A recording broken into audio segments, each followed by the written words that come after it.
could be with anyone, you're here with me. You're here with me. You could be around for You could be with anyone, and I could be with anyone. You're here with me. You're here with me. Hey, what's going on? It's James back in the house eating some chips. Hopefully, everybody's having an awesome time. Welcome to the Tuesday call-in show. Rosemont Harris hit me with that one already. Thank you guys so much. Usually we go one just to let you know. Let me know if you guys can hear me, you can see me, if I'm coming through loud and clear, or if it's jacked up, then I'm sitting here talking to myself. Once again, Kathy Ferran in the house. It says I'm orange. My camera. That's why I was trying to put my dang on video out today. And I had to do something a little funky. Is that better? Should be a little better. All right. Kathy Ferran.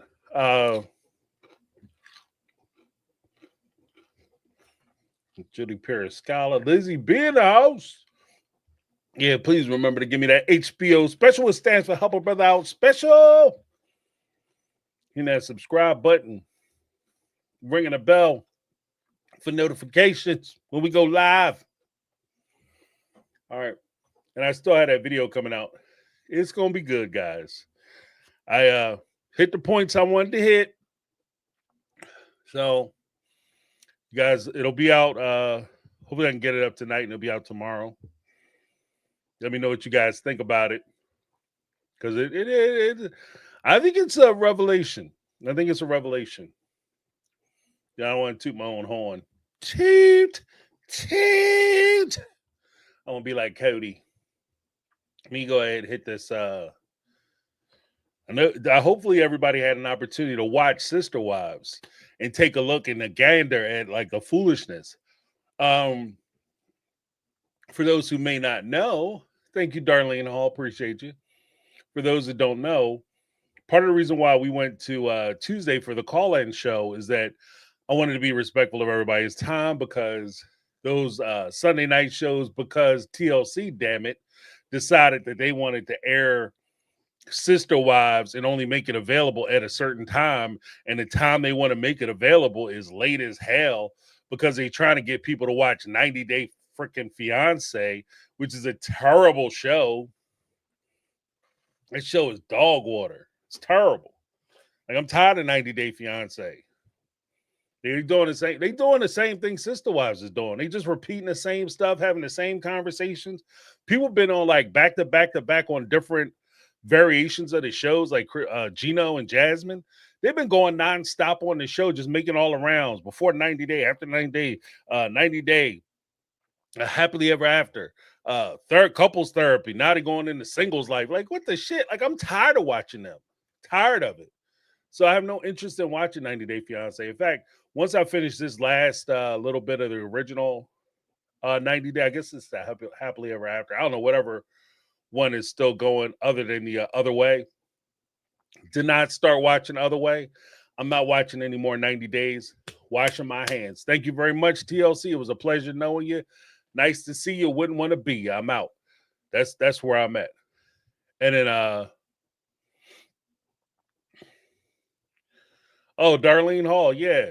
And I got something on my service too, talking about they might be trying to increase the prices or some shit. Look, I'm telling TLC, let me be the first to tell you.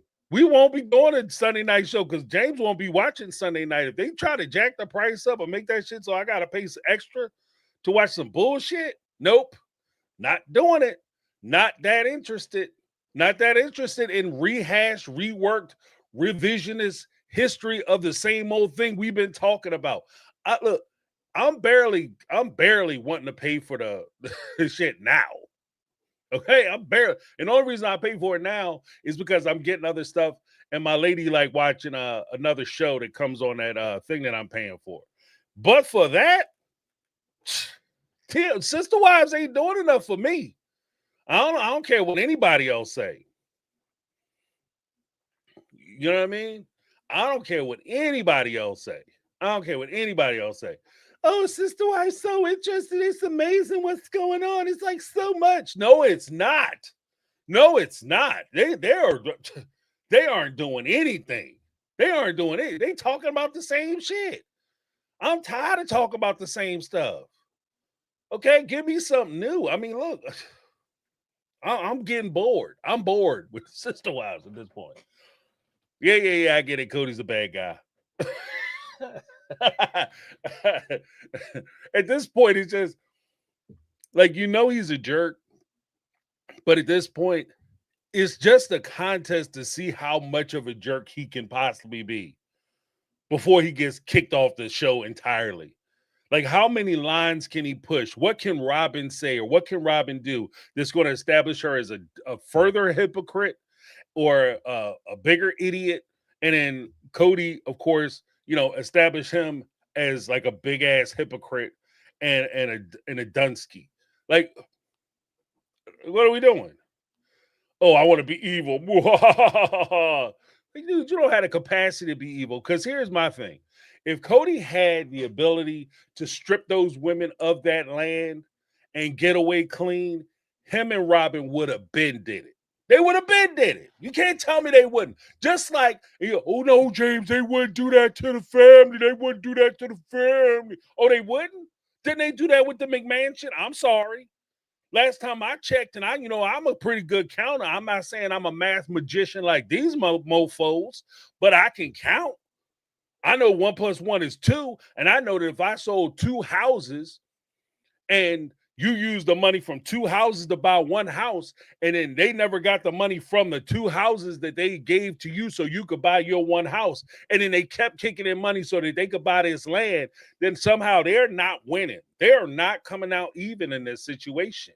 So no, Cody, if he could have legally taken this land without giving them anything, he definitely would have did it. Why did it take so long? Because he was trying to figure out how he could get the land. That's my opinion.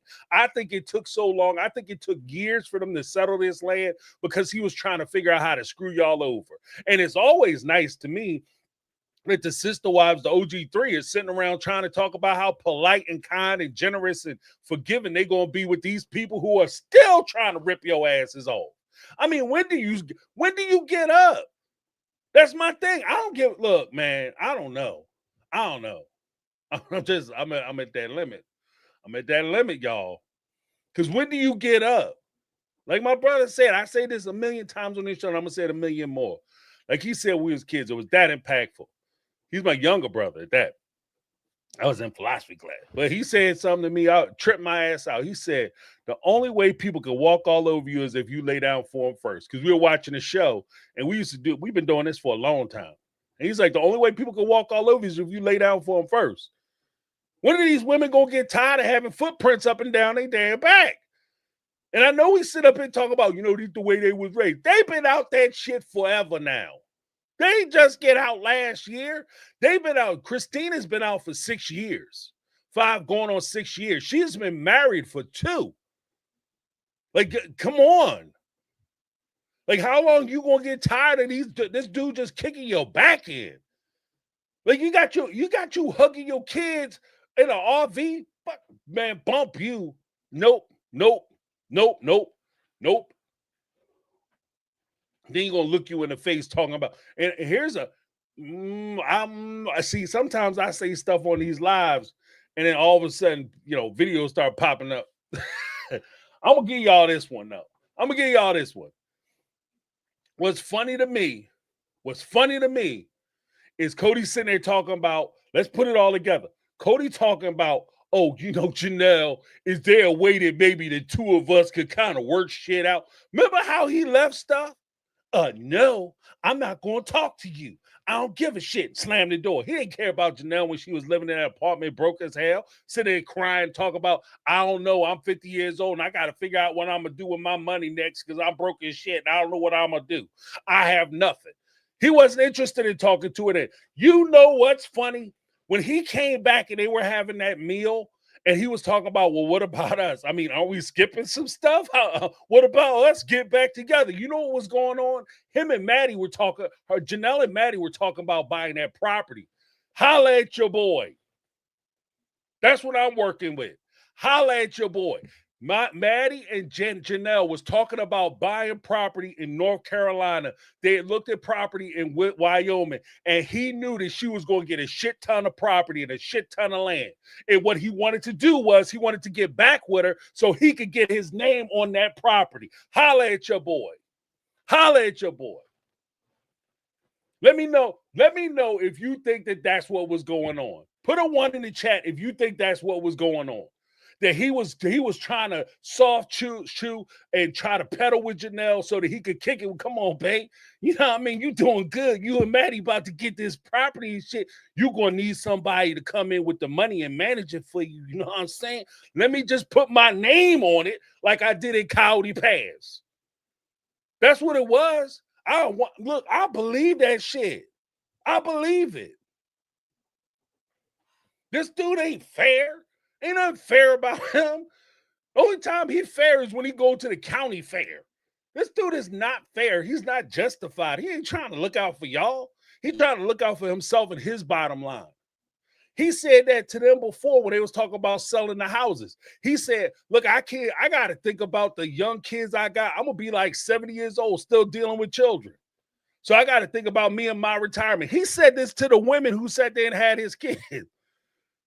He said, I got to look out for my shit to these women as he's spending up their money. I'm telling you. I'm telling you. And again, can I prove this? Absolutely not. Absolutely not. Because Cody is never going to admit that that's what was going on. I'm just saying, I'm looking at the calendar and I recognize that when he first broke up with Janelle, he wasn't trying to call. He didn't even call Janelle. He wasn't even trying to talk to her. Hey, babe, what's up? You know what I mean? I was tripping. Everybody been in that argument with your significant other. Maybe not to the extent where you like, F you, I'm done. I don't do that shit. But I'm saying you've been in arguments when maybe you thought to yourself, you know what? Is this shit worth it? Is this worth it? And you say some hurtful stuff and you come back and you know you got to apologize. You don't sit there and wait months and months and months to apologize. You got kids together and you so mad at your significant other, you can't even call your child on Christmas. In fact, you having people over. You have other children who are going to come in contact with your child, with Janelle. Isabel and Truly was in contact with Janelle and Savannah, was sitting there with Savannah, then went out to Cody's house. Savannah's not even invited. That's how mad he was. Then all of a sudden, she turned around. Like, look, it'd be like if she hit the lottery or she was like getting that professional athlete contract or something, and all of a sudden, yo, what's up? Like if Gabe would have went to the NFL, he'd have put on Michael Rosinski. He'd have went to the NFL or Garrison. He would have blew Garrison's phone up. Garrison, yo, we need to get together. We need to talk. You know, okay, Dad, when would you like to meet? I don't know. How about Super Bowl Sunday? Ain't you playing this Sunday? Ain't you playing? Maybe we could get together then. You know, you put me up in a box seat. Come on, man. I'm just saying. I'm just putting pieces together. I'm code cracking this shit. I'm telling you. And it's so transparent. Like at this point, it's so transparent. Like it's not even a hard thing to do. Like I'm not even burning up brain cells figuring this shit out. That's how crazy it is. It's so simple. And I'm like, get up, Janelle. Stop letting this dude walk over you. Stop picking the phone up. He called your ass like, bump you. Because you ain't want me when I was broke. There was a thing when I was a kid that a dude told me. He said, look, you know, I'm heartbroken over this girl. He said, look, man, here's what it is. She either sweat you now or she sweat you later. And if she sweat you later, it'd be too late. Right? And that's my thing. Like Janelle, Christine, Mary, y'all was chasing this dude around. You was doing whatever he wanted.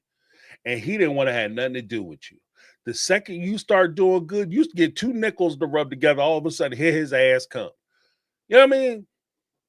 He like that person. As soon as your paycheck clear, all of a sudden this asshole show up. Hey, how you doing? I thought maybe we could spend some time together. He don't want to spend time with you. He want to spend time with your bank account. Better stop. Better stop.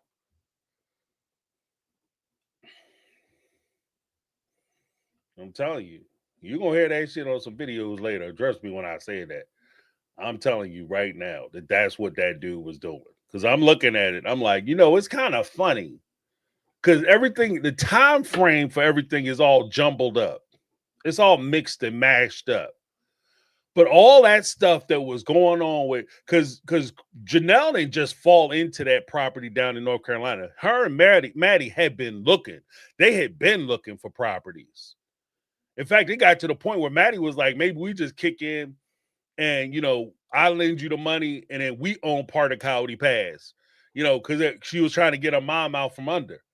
Then between Maddie, Caleb, and Janelle, they were like, let's get some property together. Then all of a sudden, here come Cody rank-a-dank ass trying to, maybe we could work it out with Janelle. But then at the same time, he talking to Robin. He like, no, I ain't interested in trying to be with Janelle. I believe him. As the American poet said, DMX. I trust them to be them, but I trust me to see them. I trust myself to see them. Let people be who they are. Don't try to correct them. Don't try to adjust them. Let them be who they are. And trust yourself that you're going to be able to see the shenanigans, the foolishness, and the bullshit for yourself when they try to pull it. You've been with this dude long enough. You know he full of shit. You know he full of it. You know he down for himself. He looking out for himself. So as soon as your phone ring, you got a blessing. Because I'm old enough, I remember when we didn't have caller ID, you had to pick the phone up and then try to pretend like you were somebody else. Hello? Hello. Yeah, wrong number. You know what I'm saying? But you got caller ID. As soon as you see his name pop up on your caller ID, you know you in for some bullshit. All you got to do is when he say, I want to meet on Saturday, you just try to figure out what it is he needs you to do on Saturday. Simple as that. He want to get back with you. Why is he interested in getting back with you? All of a sudden.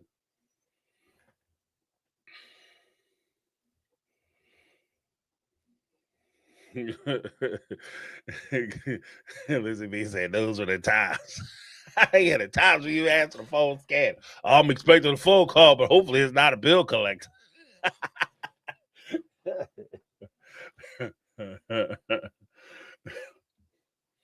Yeah, that was back in the day we had like I remember two-way. Yeah, everybody was like big time. You had two-way, like you have call waiting. Somebody call, you could be like, hold on, I got somebody on my other line. Bang, bang, right?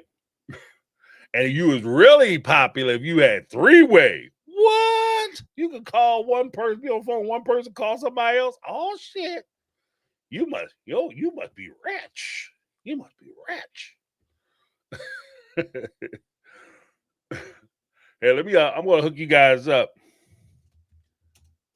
Here's damn. Just spelled here's wrong. That was ugly. All right. There's the link. Let me pop that up top. Oh shoot. Oh shoot. Oh shoot. Okay, here we go. There we go. I'm going to pin that to the top. So the link is at the top. If you guys want to jump in, jump out, we can get this party started. Linda, right? Linda Daisy Reyes.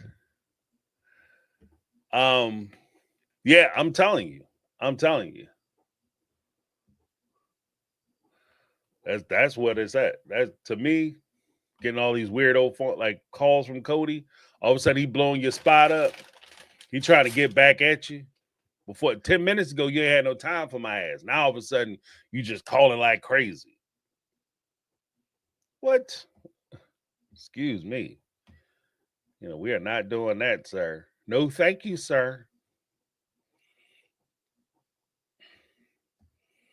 You know, but let's get to these phone calls because I want to give you guys as much opportunity to voice your opinions. And what I want to hear about for the phone calls, if you saw the episode, let me know what stood out to you about the episode. Because maybe I'm missing stuff. Like I was asking everybody. Because I genuinely want to know. I just want to be sure that like I'm on point. I'm doing what's called checking the temperature. I'm gonna check the temperature on this because maybe I'm just reading it wrong. Like I'm frustrated with Sister Wives as is, and I'm just not being fair to them. And when you guys call in, I wanna hear your perspective. Was this a worthwhile episode? Was this episode everything you thought it was going to be, or was this episode booty? Was this episode booty, or was it goody? Man, I want to hear if it's like if it was good. If you didn't watch the episode, let me know that you didn't watch it and why you didn't watch it. Is it because you're tired of the same old, same old? Them having like the same forced storylines that don't really make sense if you watch more than 3 seasons of the show. Some of these storylines, like the whole, oh, we're gonna get somebody else and bring somebody else into the relationship. That shit doesn't make sense. I got something else I'm gonna say maybe later on. A little gem that my lady dropped on me about that lady dropped on me about that whole conversation about Cody and Robin, why he denied the sister wife. But coming up, we got Betty Aldridge. What's going on, Betty? How you doing? What's up? I'll make it quick because I got to do my pork chops here. Okay. 2 things that stuck out. One being like the most cringe because I went back and had to watch it again because I had a migraine yesterday. I couldn't, or Sunday I couldn't do it.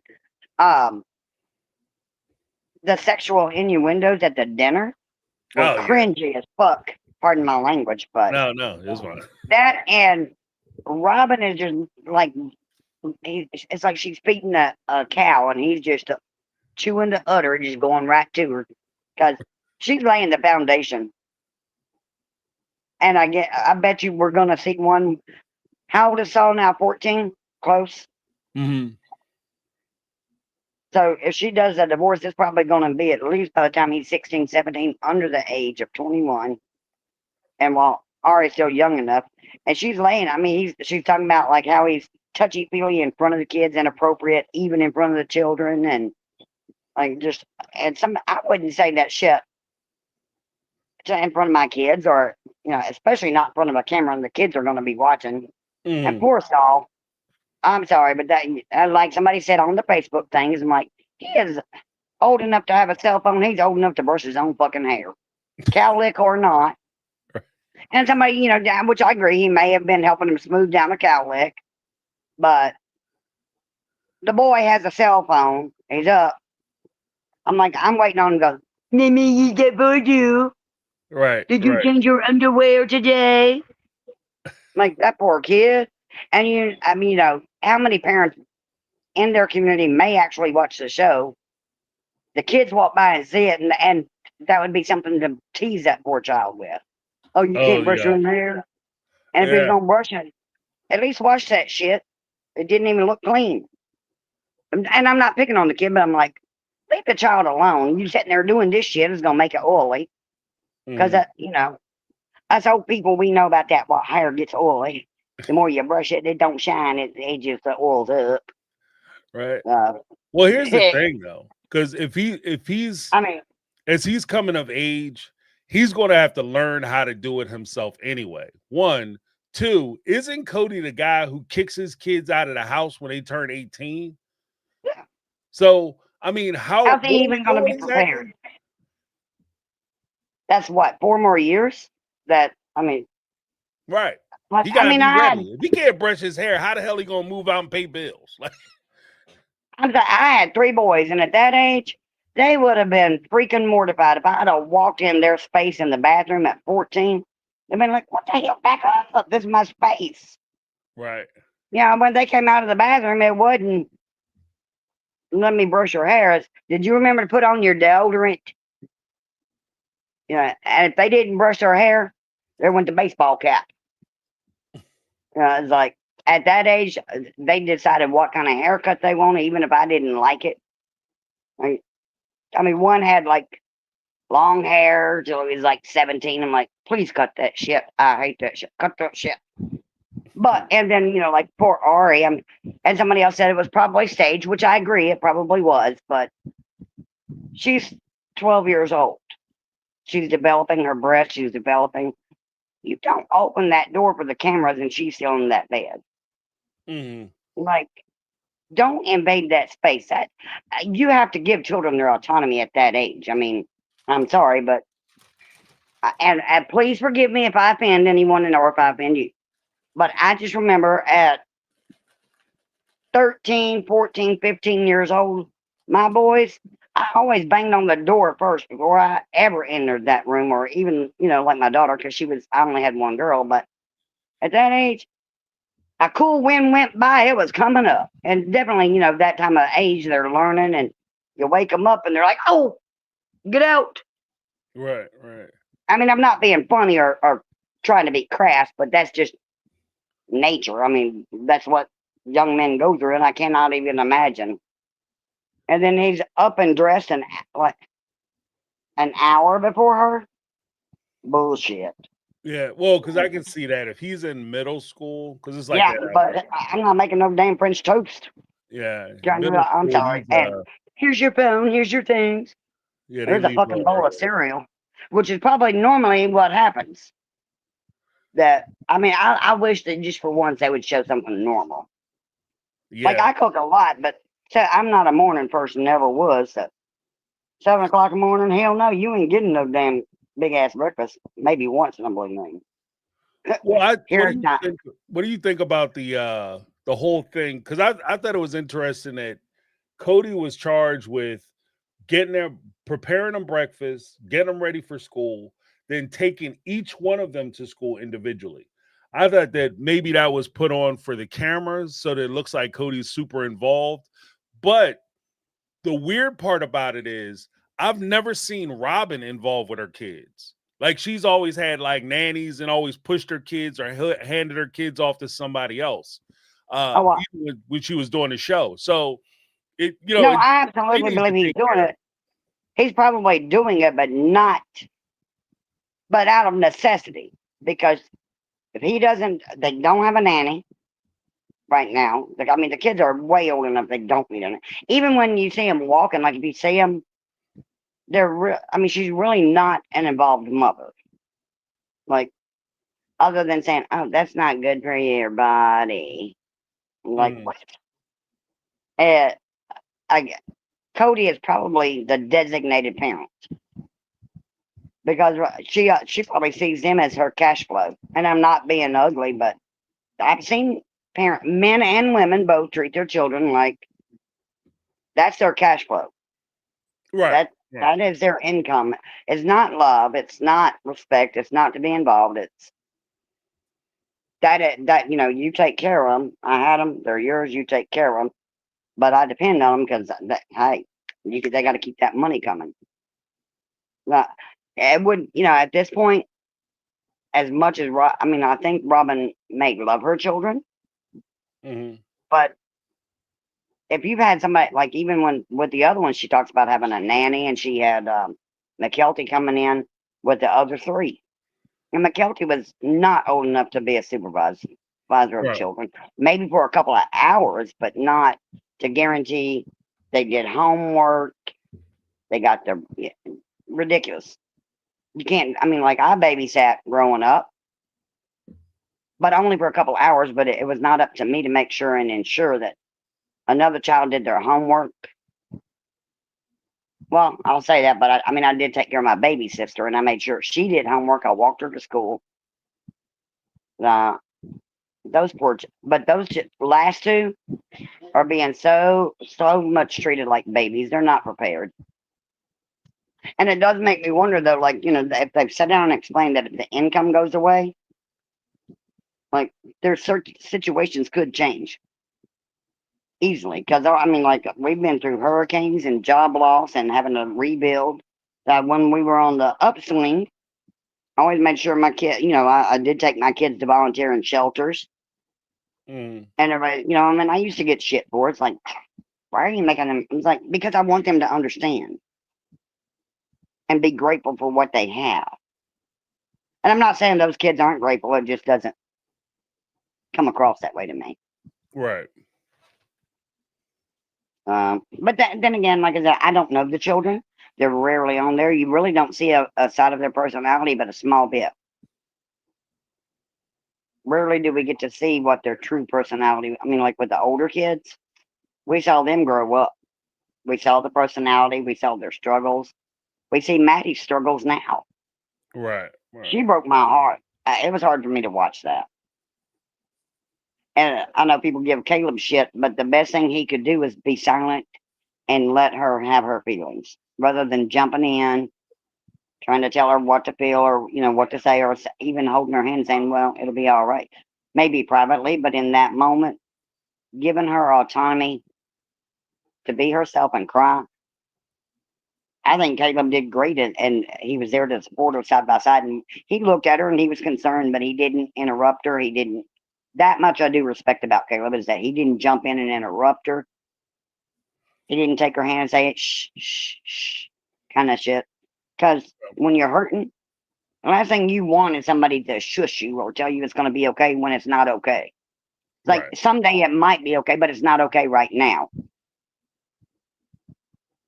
So, you know, I mean, even me, when I try to comfort somebody, I don't like to say it's going to be okay. Yeah, I will let them know eventually it will be okay.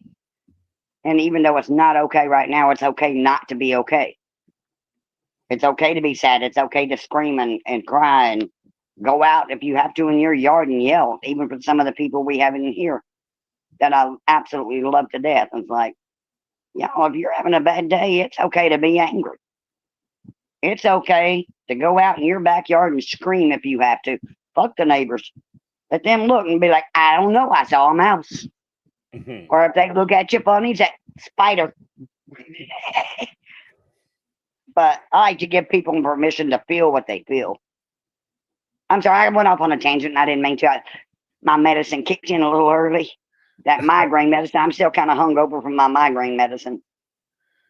Okay. Well, Them hopefully 2 day you feel migraines, I better. kick your ass.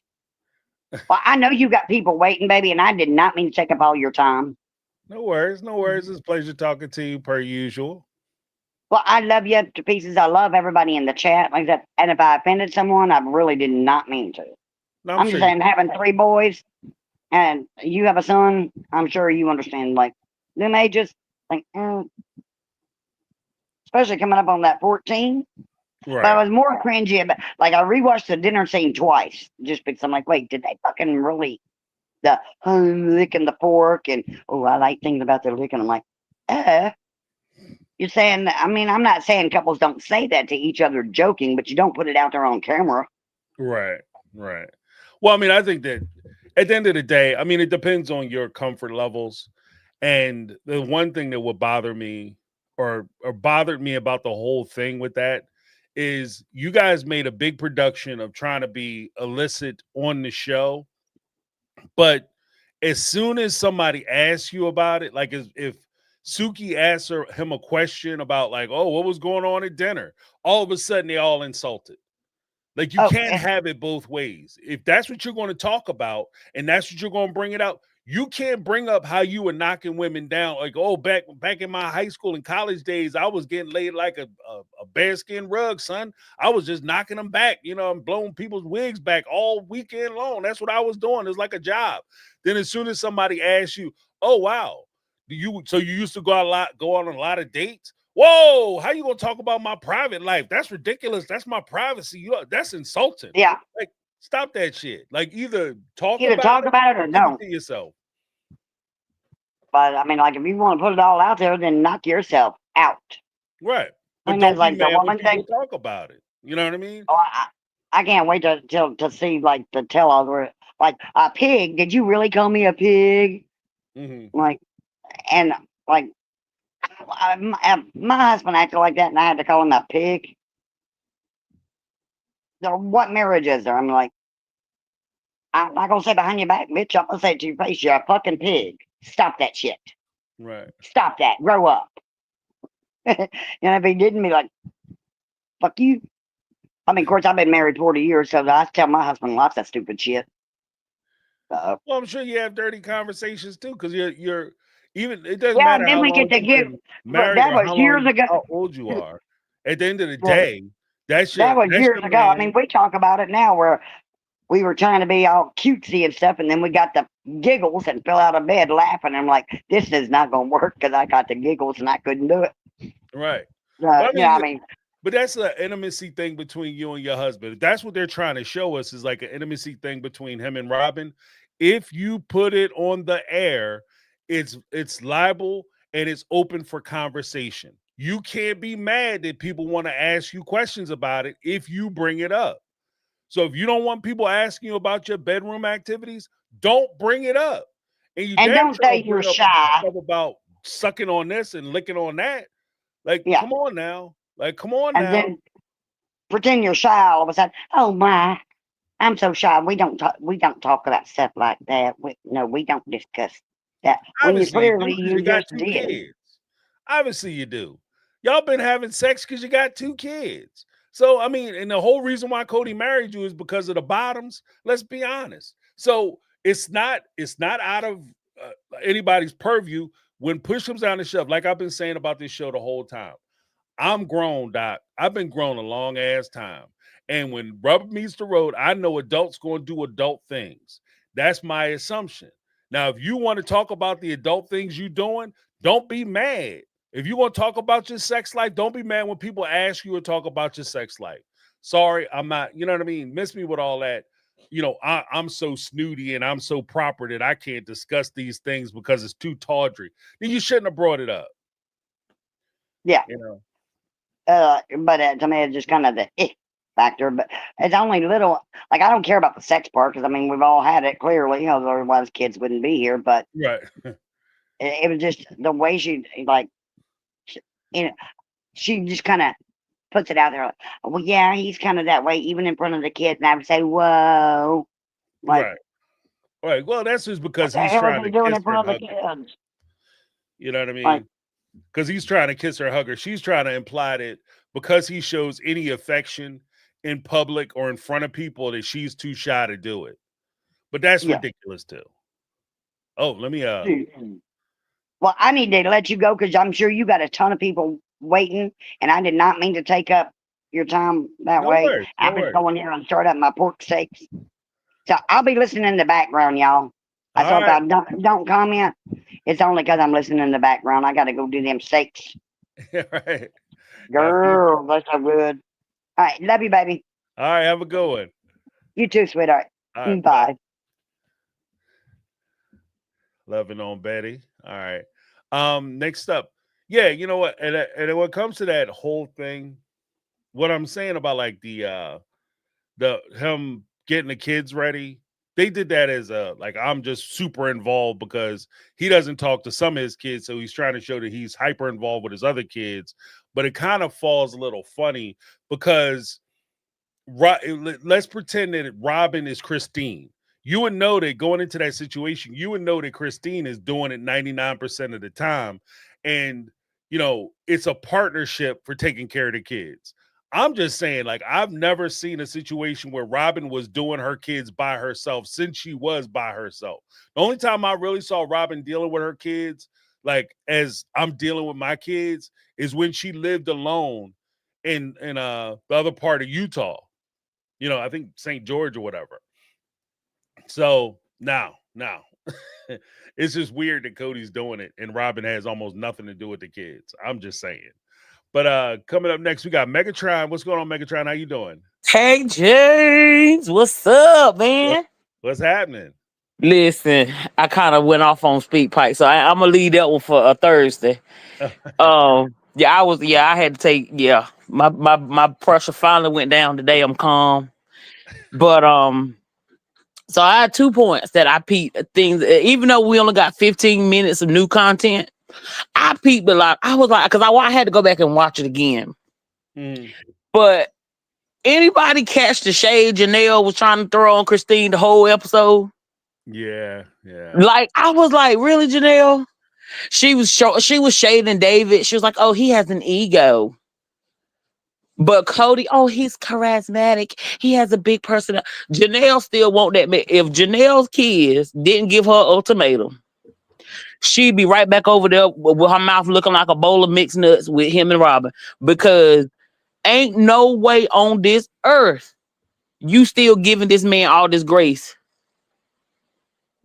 Oh, well, he's cocky. David, what I forgot what she called him. She said something, I forget the name of the word. I'm like, that's an insult. Mm-hmm. Right? I peeped that and I was like, but did you also peep? She never says this to Christine or David's face. It's when she's in their faces, oh, I'm the sister wife. I'm gonna go wherever they're gonna go, and it's all but then when she get in these damn confessionals by herself, she talking shit, she talking slick shit. And I'm like, you know what? See, now Christine's some of her books and stuff that she's saying is making sense. Like when she was saying she didn't want to go back into one house because all of the responsibility is gonna basically be on me. So I'm like, okay, because Janelle straight up sneak dissing. You sneak dissing.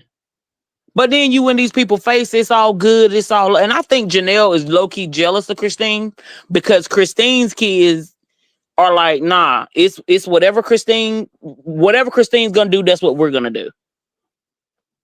But Christine raised your kids. You said out of your own ass mouth, I'd rather go to work than deal with my kids.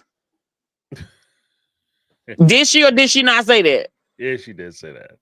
So I think she's low-key jealous of the bond Christine has with her kids. Even though, I mean, Janelle's bonded with Christine's kids too. It's not the caliber that Christine is to her kids. Mm-hmm. So I peeped that. That was one of the things I peeped.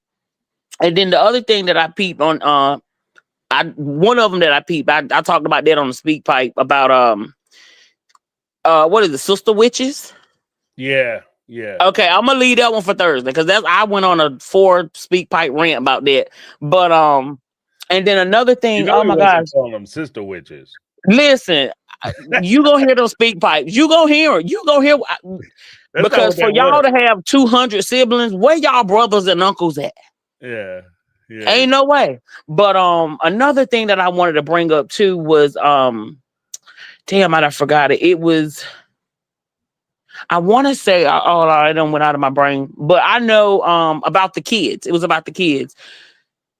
The fake ass breakfast, the fake ass brushing of the hair. Dude, you cannot convince me that you are a good dad to 2 out of 18 of your kids. Yeah. These people think we stupid, dumb, or slow. Right. Well, I mean, it's kind of one of those things. If you have 20 some odd kids, right? I'm just rounding up. I know it's 18, but if you have 20 some odd kids and you only really deal with 2 of them, something wrong. You could be awesome with those 2 and you still a meh parent. You're not even mad. You the worst of the worst. You could be amazing. A PTA, you know what I mean? The parent teacher organization, the parent teacher association, you in charge of like the school funds and you doing like the fundraising for all the activities and everything. You still kind of like like I'm telling, and then you got what behooves me is you always giving somebody advice and your life is a mess. Yeah. How can you give me advice on you can't get nobody advice on business. You can't get nobody advice on relationships. Bro, you had 3 whole women divorce your ass within a year. Right. You can't get no relationship advice. You can't give parental advice to nobody. Cause hell, none of your children like you. Ariella don't like Cody. When them cameras came over there, what she do? Cover her head right back up. She ain't with the shit. Leave me alone. Solomon and Poe thing ain't got no choice but deal with him.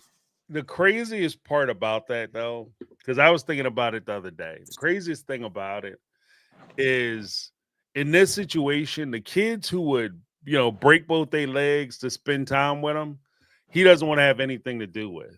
Nope. But the kids that he's trying to spend time with and cultivate, I think those kids take that presence for granted because they've always had it. Yeah. You know what I mean?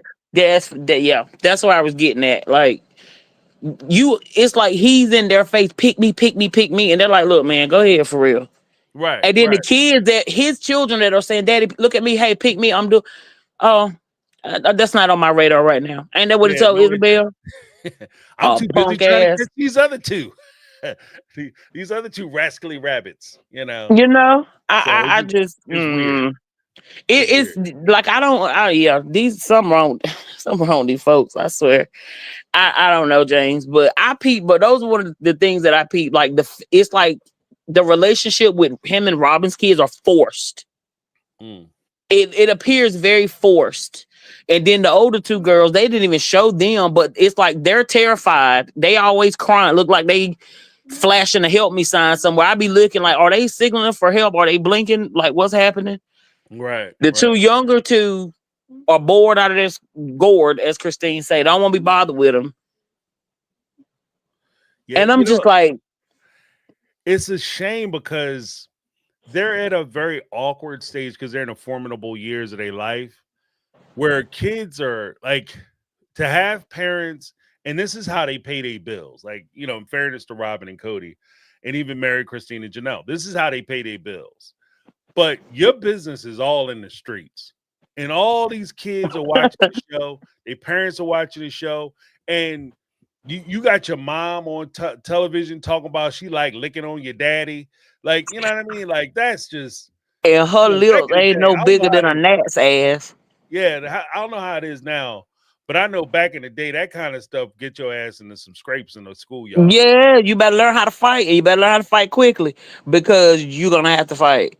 Yeah, yeah. Talk about your mom, like, oh yeah, I saw your mom licking on some stuff. She come over there, lick this way. Now all of a sudden you gotta go roll in the dirt with that dude. Like, you know, like, mom, you gotta stop. You coming over your shoes all scuffed up, your pants and stuff ripped. You gotta stop being Book like bag go. TV. What? And I'm gonna see if she gonna fly to the school and cry and get her way like she did when the OG-13 were bullying her kids. Like, well, what do you want them to do? Y'all said treat them like siblings. I'm treating them like I treat all the rest of them. Now Right. you're fussing. Now I don't treat them like anything, and you're still fussing. And so Maddie's tears, that's why I think Maddie's so frustrated because from day one, Maddie always clapped back at Robin. When Robin will come with the bullshit, Maddie will call it out and put it on the table. Yeah, if we're going to be making changes, your kids need to make changes too, Robin. Mm-hmm. That is when Robin said, fuck all y'all, and she kept her kids away from them. She didn't want to integrate her kids no more because she know Maddie called it. It was always Janelle's kids that called out her and Cody on the bullshit. Right. Janelle will get after her kids. Oh, those are the adults. You don't talk. Like when Garrison was getting at Solomon about swinging at his sister. Mary babying them. She co-signing her dumb ass. And that ain't getting you no points with these people. Well, here's the But thing though, because even with that, like one, I think the kids recognized it wasn't fair because what Maddie was saying was, look, I understand that they're coming into the family, but they got to get used to us too. Like, it's not just that about part. us accommodating you. You coming into our family too. And this is how we fight, we wrestle, we talk shit about each other. That's our love You know, language. and that's usually like how kids do it. And the one thing I would say is that there is a safety precaution if you have, especially if you have multiple children, because I know this is how it was when I was a kid. Like if I'm out somewhere, I'm doing something, and my brothers start acting up, I am my brother's keeper. That So part.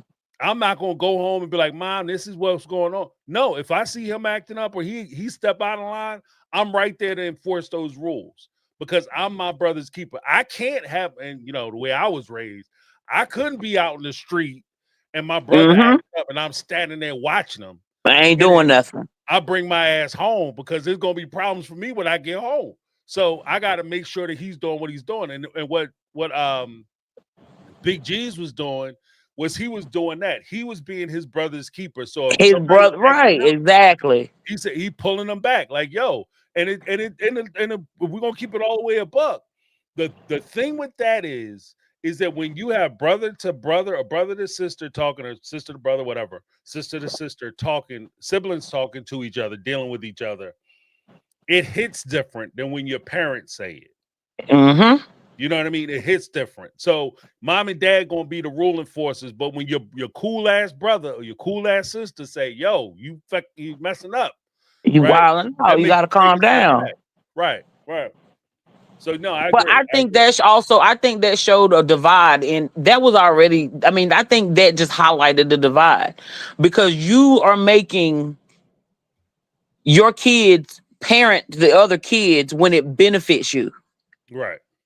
But when it's Robin's kids, they're not allowed to speak, say anything to them. So, oh, I can treat them. I'm supposed to treat them like they're my siblings, but I'm not supposed to treat them like they my siblings. It's Mhm. basically what the kids was dealing with.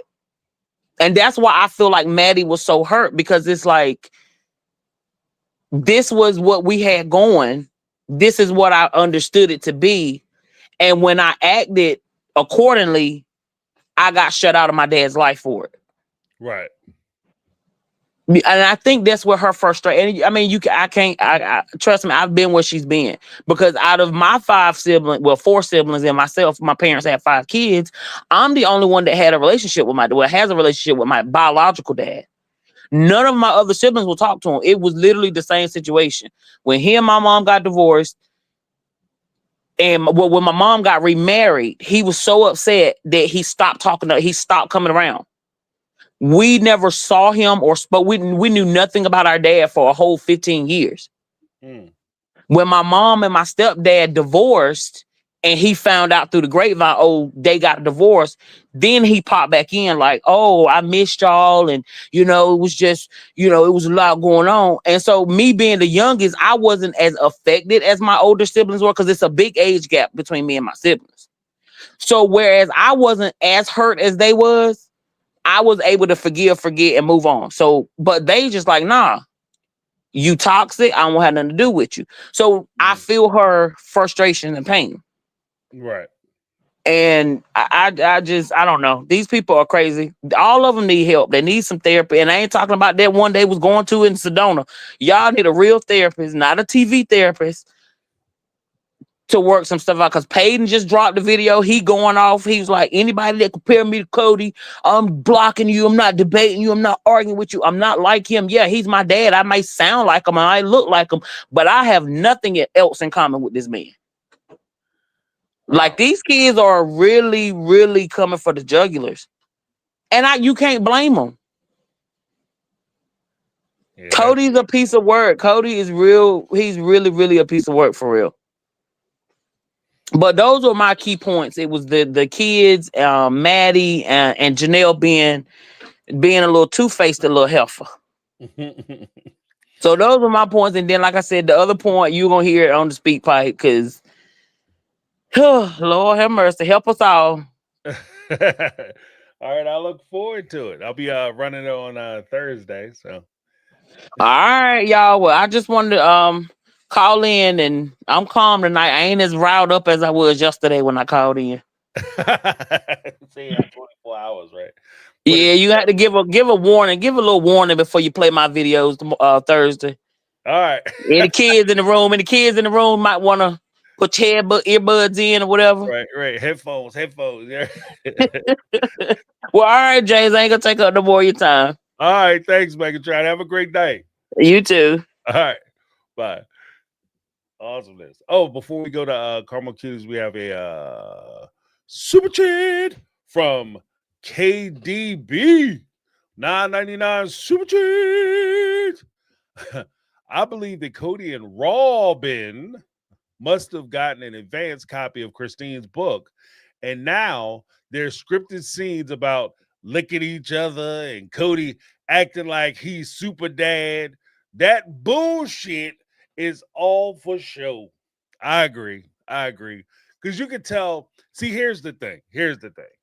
It's like pets, children, and your interactions with your significant other. There's a familiarity when you consistently do something. If one of the funniest things to me is I'll go to the supermarket or to a store or whatever, and you see a parent trying to pretend like they super involved with their kids, but when they like, gotcha, I took your nose or some silly shit, and then the kid is looking at them like, what? You don't never do this at home. What are we doing? What's this about? You can tell the kid has no idea what the parent is doing. And if this was something that you normally do, the kid would be with it and they would understand what was going on. But because they look surprised and or scared, then this is something that you're doing for show because you want to illustrate to a bunch of strangers, which is ridiculous to me, how good a parent you are. Be a good parent for your kids, not for strangers who don't give a shit either way. 2, pets. If you tell your dog, you let your dog get up on the couch or jump up, cats jump up on the table, a dog eat off the table. When people come over, guess what's going to happen? The cat going to jump up on the table. The dog going to be sitting on the couch when he's not jumping up on top of the table and eating off the table. They're going to do what they used to. When you have somebody who is used to being affectionate with their wife and it's what they do, you might accidentally smack a hind part or get a feel for some stuff, some meat, right?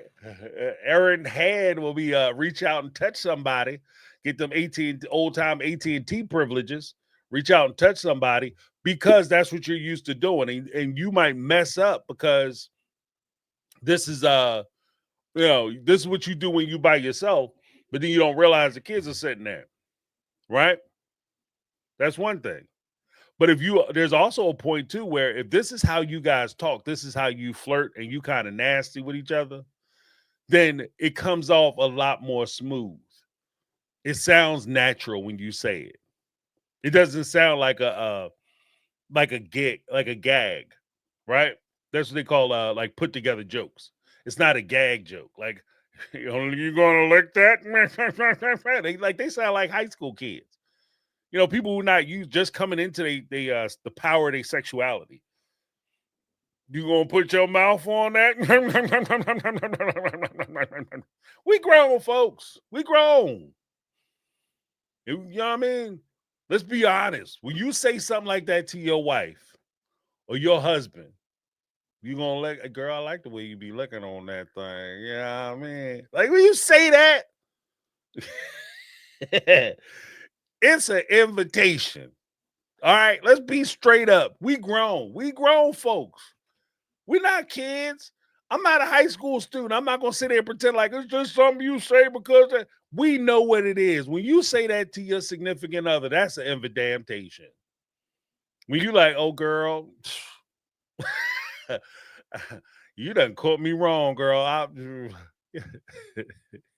ever walk in and catch your people doing something, you just catch them like, oh, okay, that's what you working with. You know what I mean? Or you say, oh, they licking ice cream, girl. You know what I mean? That ice cream, boy, we need to do something. What's that? You got skills. We need to. Yeah, I just remembered. I feel like Michael Jackson up in this joint. I remember the time, right? That's not how they did it. They did it like we hit the restaurant. We about to talk nasty for the cameras. Like, come on, man. It was childish. It was childish. And that's what's more embarrassing is the fact that 1, it was childish. And then 2, like I said before, when I was talking to Megatron, you guys are Megatron and Betty. You guys are going to sit there and bring this up. Then you're going to be all mad when Suki asks you about it. What happened at the restaurant when you guys were, look here, Suki, we're not talking about my private life, okay? This is ridiculous, okay? I'm not going to talk about how my wife pleasures me with her mouth. I'm not going to do that because that's disgusting. One thing we don't talk about is sex and money, Suki. You guys are out of control. I try to be fun. I try to be generous, but you guys took it too far. Nobody asked you to do that. If that's something you're sensitive about, if it's that important to you and it's important to you to keep that to yourself, then you keep it to yourself. You don't go on camera and try to prove to the world that you a freak, super freak. And like I said, and the sad part is, because I don't think that's how Cody is treating his lady. It reminds me, and again, it just hit me now because I had to remember back when I was a young man, wore younger man's shoes, back when the dinosaurs roamed the earth.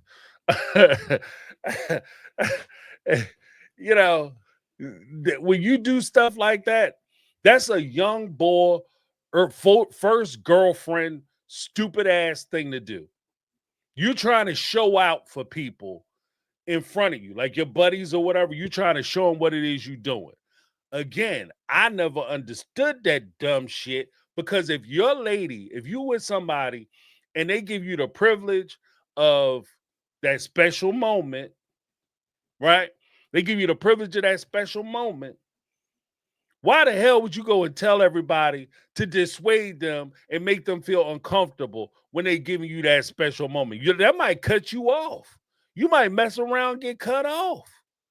So you shut the hell up. That's what she do. She get down like that, and she embarrassed about it. She don't want everybody to know. She want to sit there and try to pretend like she, the second coming of the Virgin Mary. She the Virgin Robins, right? 3 times over, because she kept her purity. And see, y'all, I gave it to my purity. I gave it to Cody with my purity. I retook it because I gave it away, and they threw it on the ground, and then because it wasn't worth shit. If that's the case, you keep your mouth shut, because that's how you go home and gets nothing. Okay? That's my two. If I had some advice, if I was going to sit there, because I know Cody like giving that advice, like the ladies were saying earlier, Cody like getting on these things and give that marriage advice and that relationship advice. The one piece of advice I would give them, if your lady feel like she feel kind of iffy about stuff, it's not something that she feel necessarily comfortable with other people knowing, you can cut yourself off a whole bunch of stuff. Because if she tries something or she does something and she know you like it, but she don't want to have it plastered all over the front page of a newspaper, right?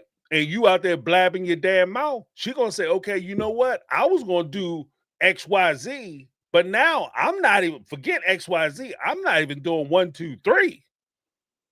It might be a little while for you to see this again. So you keep your damn mouth shut. You keep that to yourself. If she don't feel comfortable, you being comfortable, and that's just basic. This is just basic human decency, and like when it comes to sex and sexuality, I take people's sexuality is something that's immensely important and personal to them. And so, if you might feel comfortable talking about what you do in the bedroom. But if your partner doesn't feel comfortable having that conversation, it doesn't matter if you're comfortable. It doesn't matter if you're okay. And that's where I'm at. So I don't know. I'm just looking forward to the tell-all, because if Suki dares to broach this subject, I'm sure Cody's going to lose his whole damn mind. He's going to take his damn wig off and throw it on the ground and storm off. He's going to be having a bald moment. But thank you so much, KDB. Appreciate you. Let me give you a little something. All right. And we're off to Carmel Cuties. What's up, Carmel Hey, Cuties? Jay. How you doing? Can you hear me? Yes, I I'm can. good. Just got off work, driving in traffic. Glad that I caught the show, because usually by the time I get home, you guys are all long gone. I catch the tail end as you're like, and I'm out. And I'm like, damn it, now I got to watch the replay. But I don't know what all I missed, because I clicked in closer to like 4:30, 4:35. That whole, since you were just going on the topic about them in the restaurant and the discussion about licking this, that, and the third, I was instantly disgusted. And normally people talking about their sexuality doesn't even bother me. But I got a glimpse of like what their sex life may look like, and I was instantly ready to throw up. Like that, and Robin trying to play like, oh, I'm shy, so I'm gonna lick the fork but cover my mouth. Bitch, if you don't knock it off, pardon my friend. Right, sorry. right. It's been a hell of a day. But I was like, this can't be more not only scripted, but now you want to portray yourself like the shy, timid wife, but the whole time she was the main wife pushing for more PDA for the other 3 wives to kiss Cody and hug Cody and do all these things in public, because she never saw a problem with it. Now all of a sudden it's, oh, well, I'm shy. Robin, you ain't shy. You ain't never been shy. You will never be shy. And I don't know why she's trying to rebrand herself as like the shy, pretty wife, because that's what Cody likes to say. But the fact that we all know them shopping for another sister wife is a load of BS. It is. And the fact that she's trying to portray like, oh, if I have the guarantee and if it's this and if it's that. Robin, you kept that man with you 95% of the time from 2018 up until recent time. We all know there ain't no damn way she gonna share this man with any other new woman coming in the picture. Because like you said on Sunday, she will now be the old wife. There will be Right. nothing new and fun and shiny about her to play with no more. Mm-hmm. But what I do believe is the honest to God truth is Cody basically saying he still like wants that attention. And unfortunately, Robin's 5 aren't giving it to him at home. She not giving it to him at home. So what he's missing is the rest of the OG 13 and the OG 3, when, like Christine said, their whole lives pretty much would stop when Cody would come around. Mm-hmm. Lights, camera, action, everything's all on Cody when he comes through the door.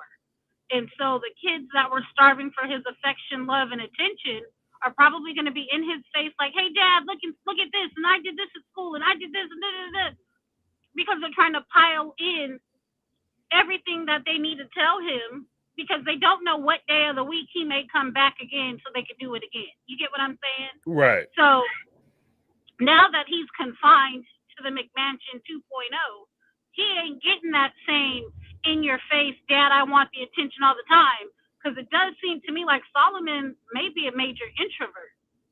He probably go home and play with his Legos and don't want to be bothered with nobody. Maybe Ariella may be in his face jumping around and over hyperactive, but at the end of the day, he don't have a variety that he gets to pick from anymore. And for Cody, that's a problem because he likes to be the center of attention. And over at Robbins, I don't think he's getting the supply that he may need from her and her kids.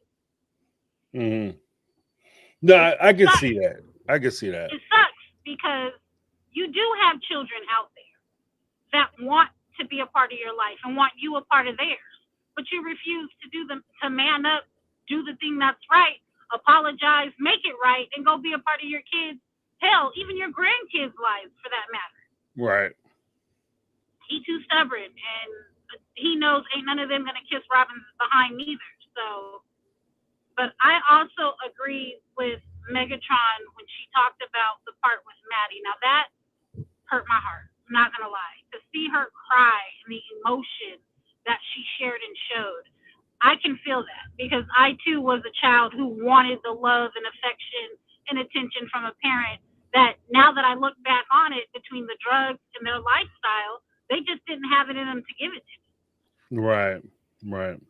And even in my 40s, I'm looking back like, well, damn, if I only had a glimpse of, you know what I'm saying, the person that they might be today versus what we might have needed 20, 30 years ago, we probably would have grown up and be way better off in our lives as kids than we were. But they didn't have the capacity to give it to us in their own addiction and diseases and everything else. So I can understand. But everybody would think at this point you have physically that will never walk through that door again, will never pick up the phone and be like, Dad, let's get things straight. And the fact that you're still walking around here wanting to give parenting advice to anybody who would listen is utterly ridiculous because you're not Father of the Year. Shit, you're not even Father of the Week at this point. Mm-hmm. I don't know. I'm going to be real when I say I don't know how much more of this crap I could even take with watching the show because it's BS to me, especially any scenes with Cody and Robin. Like, I'm to the point where I'm just ready to fast forward through it. Yeah, yeah. Well, let me ask you this. Forces, I was ready to pull my hair out. Like, you got to be kidding me. Well, men do tough things. But let me ask you this. Two questions. First question. You talked about like the importance of parents. And is there something like if you had an opportunity to say something to Cody about the importance of a parent? Because as you mentioned, it's amazing. Like as you look back on it and you see like, the relationship that you prospectively could have had with your parents. And you know, the one time, like, just to have received that confirmation, that affirmation, that positive word, that encouragement from somebody who is so important to you, the difference that that could make in the trajectory of your life, you know, and the importance of it. And the fact that Cody is missing out on so much of that. You know what I mean? Is there something you would say to him directly? My thing would be, and this may be harsh and people may not agree with me on it, but if Cody could rewind time and he could get that one moment back, and I'm going to just say with Garrison, would he still do things the way that he did it? Because we time is one thing we never get back, right? And people always think, oh, I have time to make up with this person, or I have time to say I'm sorry, or I have time to get closure. When truth be told, everybody has a death date. Nobody necessarily knows for sure when that day is going to come. And the fact that he was such an ass on camera, I can only imagine what he was like off camera when it comes to his kids. And this poor boy was like, he's crying out for his father. And Cody missed the mark in every point possible he could up until the time Garrison took his life. And when it comes to that, I would ask, like, if you could go back in time, would you have done that differently? But I'm scared to know the answer from him being as arrogant and the asshole he can be might be no. He would have done the things the same. You get what I'm saying? And it's like, that tells me he would not have learned his lesson. But his actions today tell me that already. He hasn't learned anything. He's not even trying to learn. And that's the sad part. Because you have now lost one in the living realm, but you've genuinely lost all 13 of those kids because none of them want to have nothing to do with you. Well, it's just the idea too that, like, you lose one and you can sit and cry and say, you know, oh, I wish things were different. Oh, I wish I had more time. And, oh, it's not fair, blah, blah, blah, blah, blah. But you haven't done anything with the ones that you could do something about. Like, you're so busy crying about the ones you can't do anything about. The one you can't do anything about to change.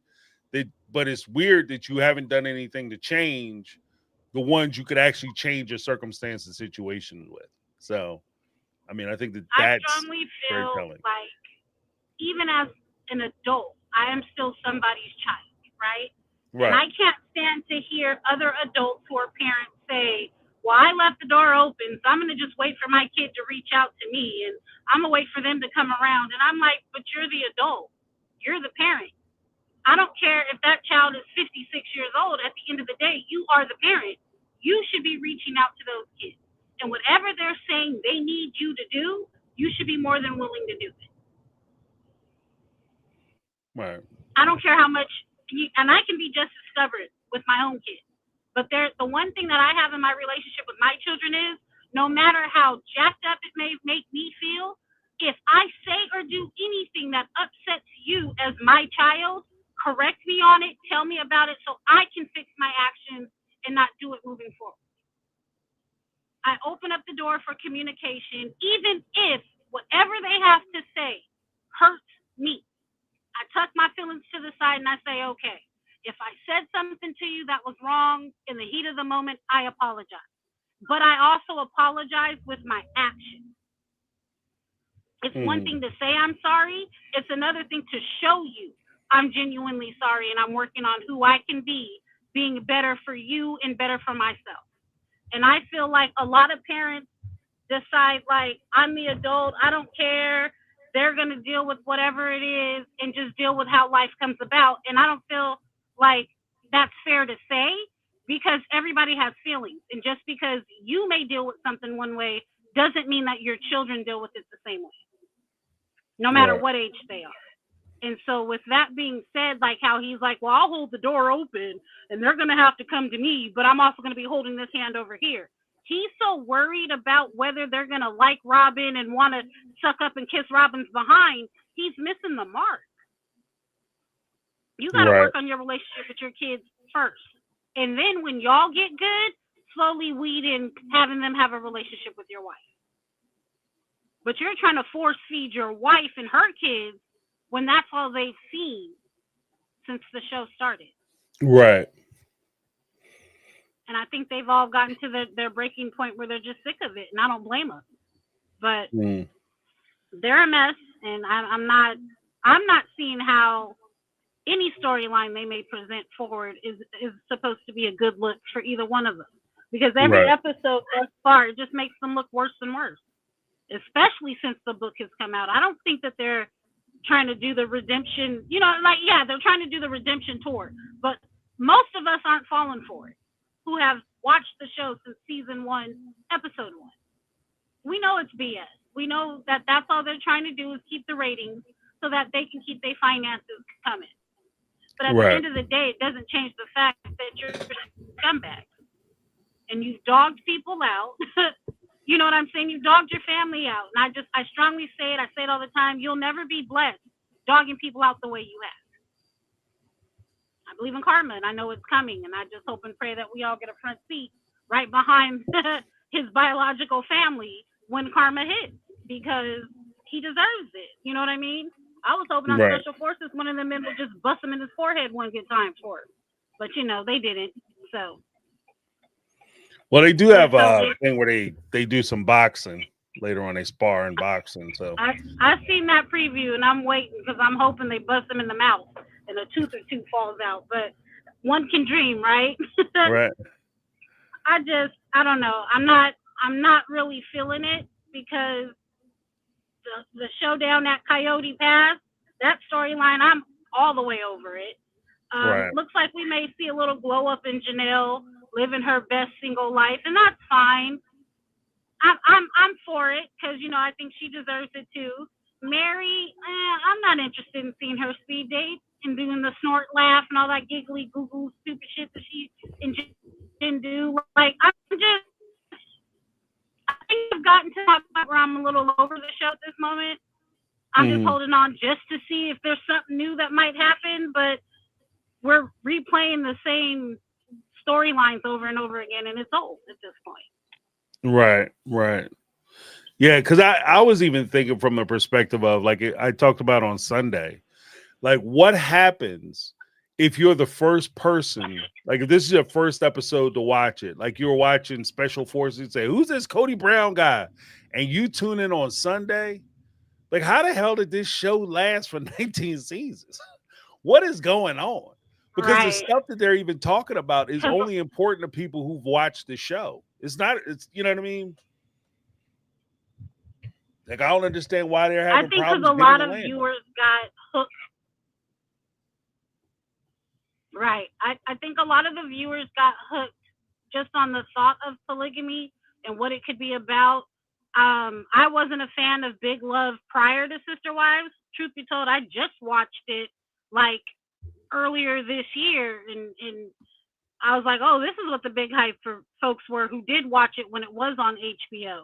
But I think just the whole concept of one man, all these wives, they're sharing this man, everybody probably knows somebody who got about 5 or 6 baby mamas. He got about 8 or 9 kids out there, and everybody funking and fighting, and it's drama. So to watch a show where cohesively they're all trying to work collaboratively as one unit, it was pretty shocking to watch. But over the years, when the cracks started coming, we realized that they weren't so cohesive. It wasn't one unit all trying to work together. And then once they got to Flagstaff, we were like, oh, this is pretty much what it's been the whole time. But because they were the women, the OG3, and a lot of the kids were willing to lie and cover up for Cody in the beginning, where now they're not. I don't mind them being raw and real more now so than they were towards the beginning of the show. But like we've seen the song and dance for them for so long. So newcomers coming in, watching possibly season 20, maybe even reverting back to season 19, they don't know the full history. So all they're seeing is this guy who likes to talk a lot, who thinks he knows everything and is massively arrogant. May be intriguing enough for them to watch, but if they were smart and seen that there's 19 other seasons that they could watch, once they went back to the beginning and watched it forward, their opinion will definitely change. Right. That's just my opinion, but I could be wrong. Well, we'll see. Well, check out my video. I got a video coming out possibly tomorrow. Let me know what you think about it. Oh, most definitely. We'll do. Thanks for having us come up on a random Tuesday. Gave me something to do on my drive home. I definitely appreciate it. Much love to the community. I love all you guys. You definitely have made an impact in my life because my kids get tired of hearing me bitching and complaining about anything regarding the Browns. So I love it. I love it. I love it. Like, here go that dang old sister wives again. Oh, but they'll watch it with me on Sundays. They just don't want to talk about it. So. It's a tease. That's all. It's a tease. Yeah, they'll watch it. We'll have family Sundays, and we'll all sit in my room and watch it. But once it's over, they'll be like, "Mom, I'm done talking about it. Go to bed." And I'm like, "Well, damn, I just want to voice my opinion." So now I have a safe place to do that, and I don't get judged like I'm obsessive behind the show. So I appreciate all you guys. No, appreciate you. Thank you so much, Carmen Kitties. Appreciate you. Be safe getting home. I'm almost there. It was less traffic today. I got about 10 more minutes to ride till I get to the house. So I appreciate y'all even more making my ride home worth it. So thank you guys. Awesome. All right. Have a good night. Drive safe. Will do. You too. See you in the comments. All right. Bye-bye. Bye. Awesomeness. Oh, we have a super chat from Jody Periscala, and we'll bring up Darlene. Jody Periscala, $9.99 super chat. My advice is go have your own family or find one you choose. When you finally stop and expect nothing anymore, having no contact is the biggest step in healing. And I think that goes for there's some relationships, because I know there's always that, like, you know, modern day pop psychology notion that you can talk your way out of any problem, any issue, or if you're having a problem with somebody, that you could talk to them and all it takes is good communication and everything will be fine. You just got to tell them how you feel. Here's the thing. With some people, you can tell them how you feel. You can tell them that they hurt you. You can tell them that they mistreated you. You can tell them all the things that's going on with you and how they're affecting you negatively and the things that they can do, which will be of no consequence to them. They can do these things and positively affect you. And they won't do it. You know why? Because they don't care. See, that's the one thing that nobody ever talks about. When they start talking about, like, oh, just have a conversation with them, go sit down and talk to them. They don't take into account that the other person don't give a shit. They don't care. Right? You can talk to them till you blue in the face. You can tell them how much they hurt you, how they drug you out, and all the things they need to do to fix this relationship and make it better. And they will look you in the face and say, I could care less. I'm not doing none of that. And at that point, you have decisions to make. You see, the weird part about, like, we'll talk about boundaries for a second, you know, talk about boundaries.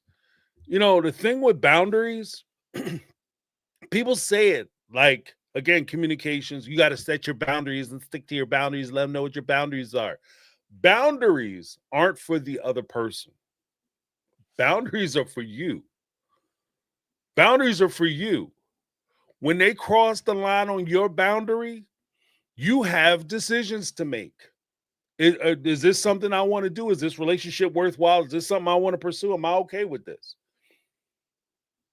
That's who the boundary is for. You can't enforce your boundaries on somebody else. You can't impose them on somebody else.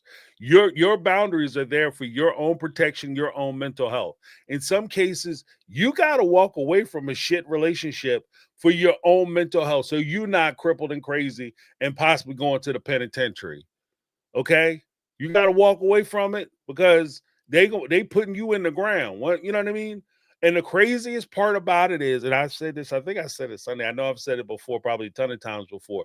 The craziest thing about it is you will sit and sacrifice and give up and put aside and kill your dreams and humble yourself and bow down and prostrate yourself in front of somebody else to make their life better, because that's the only way y'all could deal with each other. Because if you too crazy and your light shine too bright, so in order to make them feel comfortable, you dim your own light so you can make them feel comfortable. You give up on things, you miss opportunities, and after you do all those things for this person, they will look you in the damn face and tell you, and I quote, "You ain't doing nothing. You ain't never did nothing for me. What have you ever done for me? You ain't never do nothing for me. I done sacrificed everything I had for you. What are you talking about? I missed job opportunities. How many times have I've given you my last dollar to the things that I need, or not provide for my kids or do stuff for myself so I could give to you. And you're going to sit here and pretend like I've done nothing for you? What? It ain't the even crazier part is they'll look you in the face, and if you confront them and you got receipts and you pull the receipts out and show them, they'll look you in the face and say, "Well, I never asked you to do it. You could have said no." You have to sometimes walk away from stuff for your own damn mental health, because you will feel like you are crazy and insane. You are making yourself old and tired trying to keep up with somebody who really don't give a damn about you. Right? When rubber meets the road. And it pains me to say it that way, because there are some people that you desperately want to have in your life. But sometimes you just have to come to a point where it's like, you know what? It's either, them or me. And I gotta pick me. Right? Sometimes you have to pick yourself. The family, there's some people that families you're born into, and there's some families you choose. Sometimes the family you choose is stronger than the family you're born into.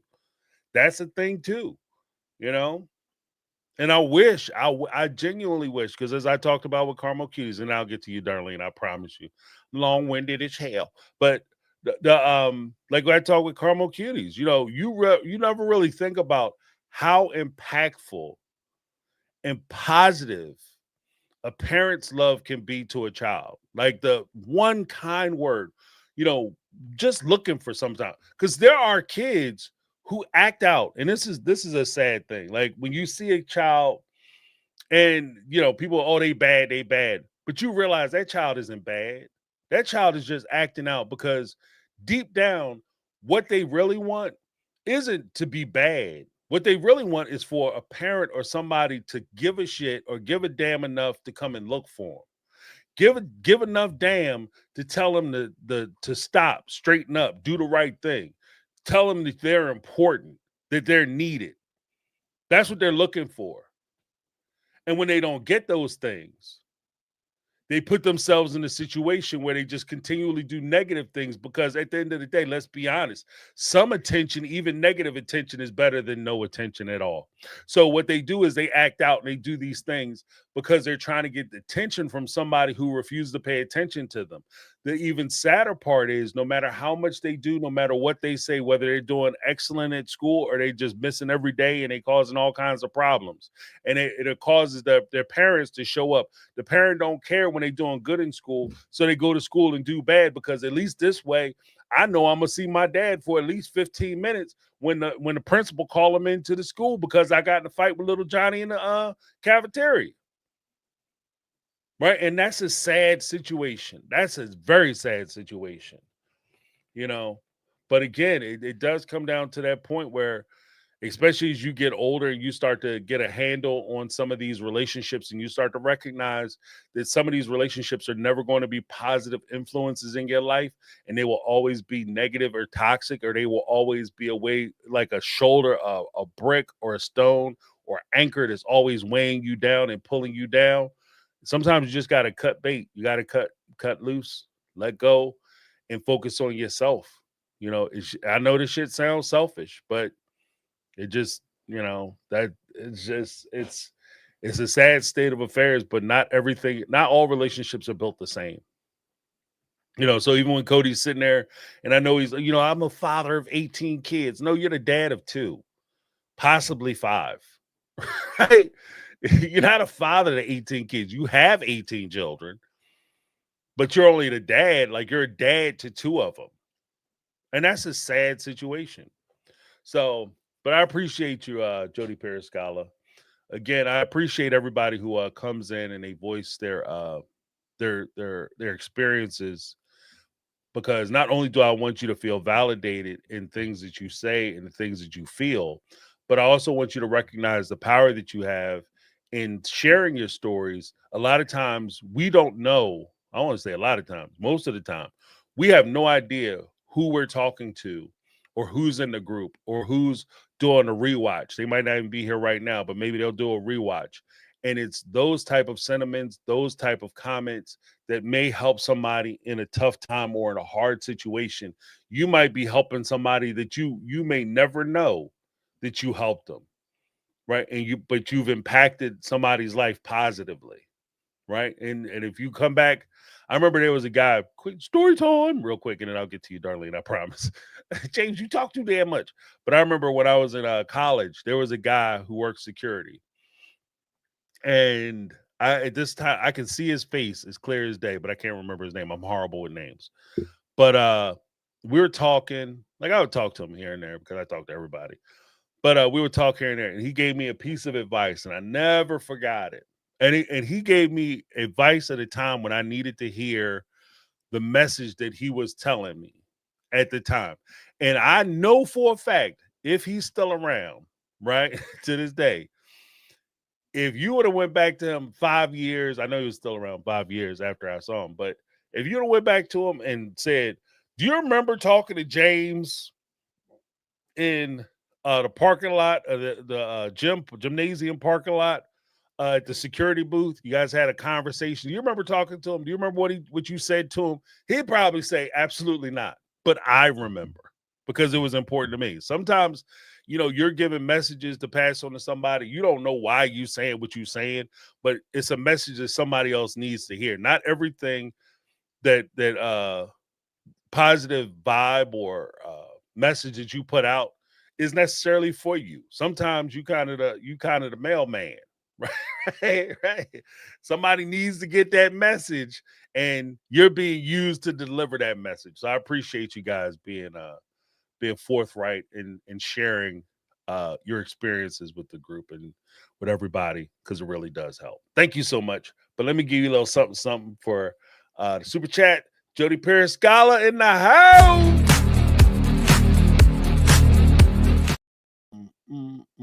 All right. Going into the back into the calls. Darlene, what's going on? I promise you I'll be with you. I'm sorry it took so long.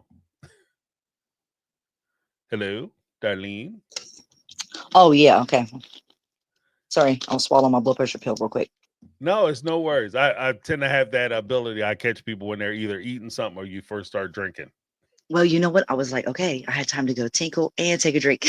Right. Okay. You can hear me good, though, right? Yes. I got these stupid headphone things on. All right. My question is, does Cody really want us to believe that he's just innocently a good father, innocently actually hurting, innocently doing the right thing? He's a man. He's so strong. But I see he's either competing or doing this intentionally. Okay, we go from clip to clip. We could do it, it happens in some of the episodes, how they jump around. Christine's kids or Janelle's kids. I want this. Or crying about discussing whatever. And it was clip to him taking her kids to get their ears pierced. Her kids out to dinner. Her kids brushing their hair. You can't even call this girl over here and say, congratulations, you had a baby, but you're brushing some hair. I'm just saying, in level of importance. Mm. I don't care what kid, but those are Robin's kids in my eyes. As long as he doesn't accept the 13 and do right by them, I will never accept her 5. Period. Hey, I'm allowed to do it if he can do it. I didn't call him a name or nothing, but it's fair that I don't have to acknowledge them like he's not acknowledging what he did wrong and all of his original family, his blood children, for someone else's kids. But for centuries, men have been doing that, dropping one family, moving on, starting over, cheating. He's blatantly in their face. I think he is. Oh, the love scenes, It's all intentional. The parenting scenes, it's all intentional, I think. That's his jabs back at the family. Remember, he's got fear of missing out. He's still angry. He's petty. We are talking about Cody Brown here. I don't think he's acting, just to come up with something. This is why don't you have any other subject material? You could show you doing homework with them, or I don't know, you working out is even better than constantly being a 100% father to some other kids. I think he's throwing it in their face if it's what I'm saying. The love scenes, he's throwing it in his ex's faces. Right. What he doesn't have to hide it anymore, and he didn't even do a good job of hiding it because the entire world has been telling him since season 3, and he just picked up on it since, well, he knew it, but he wasn't willing to admit it to the TV and to the public until 19/20. Right. Okay. We've been saying this since season 3. No, I You think can't, that's fair. he's not in denial. This is intentional. And he only, Right. if anything, getting back with Janelle, it is because of the sexual intimacy. If that's the only link that he would want back with her. He definitely would I not think want, it's as and I money, said, and money. yeah, when we first started, it might be that 152 acres that she have down in North Carolina too. No, but he has been Trying to pull trying. He's been trying kind of before she got that, Well, but you know. but at that time when he was trying, they Well, were they're, also looking. Because yeah, that's what I yeah. mean. Like I had thought about it. I was like, you know what? The You show's don't just behind. land on 152 acres. Her Yeah, and Maddie had already been looking around trying to find property to buy. right. Like, so it was a process for them to try to get to that point. I think that once she started actually looking and it seemed like it might actually happen, that's when Cody was like, hey, baby, we need to try to work this out, get this back together. Yeah, yeah. And again, I agree with you. I think that is a point that a lot of the stuff that he's doing, because I can't get out of my mind when I think it was season 17, maybe season 18, when Gwendolyn said she first saw Cody getting the kids off the bus yeah, and it broke her yes, heart and she was crying. yes. I know he's aware of that episode. So that this is a thing. He don't And care. you decided you were going to cook them breakfast this time and you were going to drive them to school in your fancy new car. Mhm. So, and that's something you never did for your older kids. So, yeah, there's something to that. I mean, I've witnessed it. May not be into TMI, but my adult children are great siblings to their siblings that are not mine. But they now are probably seeing, because I see it from afar, that, yeah, you're the best father you've ever been. I knew it took growing up and maturing and everything and whatever, but Mm. I mean, I'm even being fair and giving credit on that. Wow, you've matured and grown up, but still, some men. Okay, remember he used to withhold intimacy from Christine as a Mm. punishment, and then when he's mad at that mom, that's why he didn't call Savannah. Those children then get punished residual off the mother's punishment. He withholds from the mom, and then those kids don't get visited or seen because he's mad at the mom. Right. That's, you know what I mean? So that's residual effect. They're just guilty because they're her kid. Those are Janelle's kids. Well, Christine's kids, no. That's why he does all that. They were never his kids. I don't think he's ever really he wants to claim that he popped all those seeds and he made all them. Yeah, I'm a man because I'd have made 18 babies. You think shooting all that? Men shoot 18 blanks daily. Dude, don't play. I mean, you're not all that. But in his mind, that old school male driven mentality where it's another notch under his belt. That's all it is. He had fun making them. Don't want to raise them, don't care. He's done after the effing's done. Huh? Yeah. Yeah. Well, I mean, I think that there's also a benefit that he didn't have to do it. So, you know, as crazy as that was. Like the But if you were a man, you would have done something. You would have right. had a heart. You would have not been able to see your kids go hungry. You don't hurt at the thought of your child getting in an accident. I tear up at the thought of the possibility. If I see something on news like, oh my God, if that was my child, what would I do? Like, come on.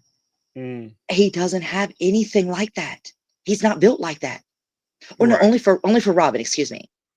So if then that it's even worse.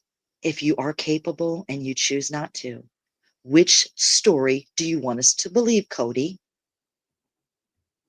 You Well, let didn't me know ask no you this. better. Let me ask you this. Do you think that the ladies hold any responsibility in that? Yeah. But again, every pushback, Christine has said it every time. Or who is it? If Janelle might have mentioned it once, twice, but definitely Christine has said it a lot. If you dare like say no or have a voice or an opinion that keep sweet, shut up and stay quiet and do as you're told kind of situation, if they barked back or bucked up against his word, I'm the man of this house. I don't have a head. What? That's what you see. Did you see when he got in Christine's face and she immediately turned red? That's a sign of the A word. Right. She Right. done been Well, through what I'm some saying things. is, She feared him at that point. what I'm saying is that he went what 20 years with them Yeah. doing treat, with them being subservient, doing what he Mm-hmm. wants. When he comes over, they drop everything. And all I'm saying is, and I say this not necessarily as a criticism to them, but merely as a notation and a Mm-hmm. warning to other people that Mm-hmm. if Mm-hmm. you let somebody mistreat you and you let it Yes. go, then what happens is now all of a sudden when you try to call them out for what they're doing and try to change what's happening, you're taking something from them. And I think that that's the problem, the biggest problem that he has, because when they're trying to stand up, it's not that they're knocking him down. It's just the fact that now they're going to be about the same height. So he needs them to keep bowing down, keep bending over, Uh-huh. and keep taking it so that he can continue to be the person that he wants to be. And now that they're refusing to do it, now they're taking something from him, even though Mm-hmm. technically they're not. But for him, it is, Mm-hmm. and that's where I think it came in. You Yeah. know, But that's what I mean. In his eyes and in his own ridiculous point of view and opinion on what a man is. This is his definition. He's screwed up. The rest of the world sees that he ain't that definition. It's my point. So you're intentionally, or he's competing with Christine. Like if she shows a love scene or hugged up with David or a kiss, now they're starting to do it. What is it? Come on. I don't know. It could be either one of them. I think he is petty though, and it's all a punishment to back at the kids. See how good of a dad I could be. You're missing out because you won't comply. You won't bow down and apologize to Robin. You don't think he's doing that? That's what I mean. well, Everything he does is intentional. I think that, to be honest with you, I think that he doesn't care enough about the kids to worry about punishing them as much. But that's why it's so easy. That's But why it's so easy to be right, negligent, and it comes easy because he right. didn't But really care anyway. I think the reason why he's doing it, he's doing what he's doing as far as like trying to be the best dad ever. That's for the Hmm. cameras, so that when he moves in to whatever field that he's going into, watch my video tomorrow. I'm telling you, Okay. Okay. it'll help to illuminate a lot of this. But the illustrate a lot of what I'm saying. But when he does that, it's not for, I don't think he's even doing it for the kids that are home. I think he's doing it for the cameras, for the audience that he's hoping to gain from seeing him be that dad.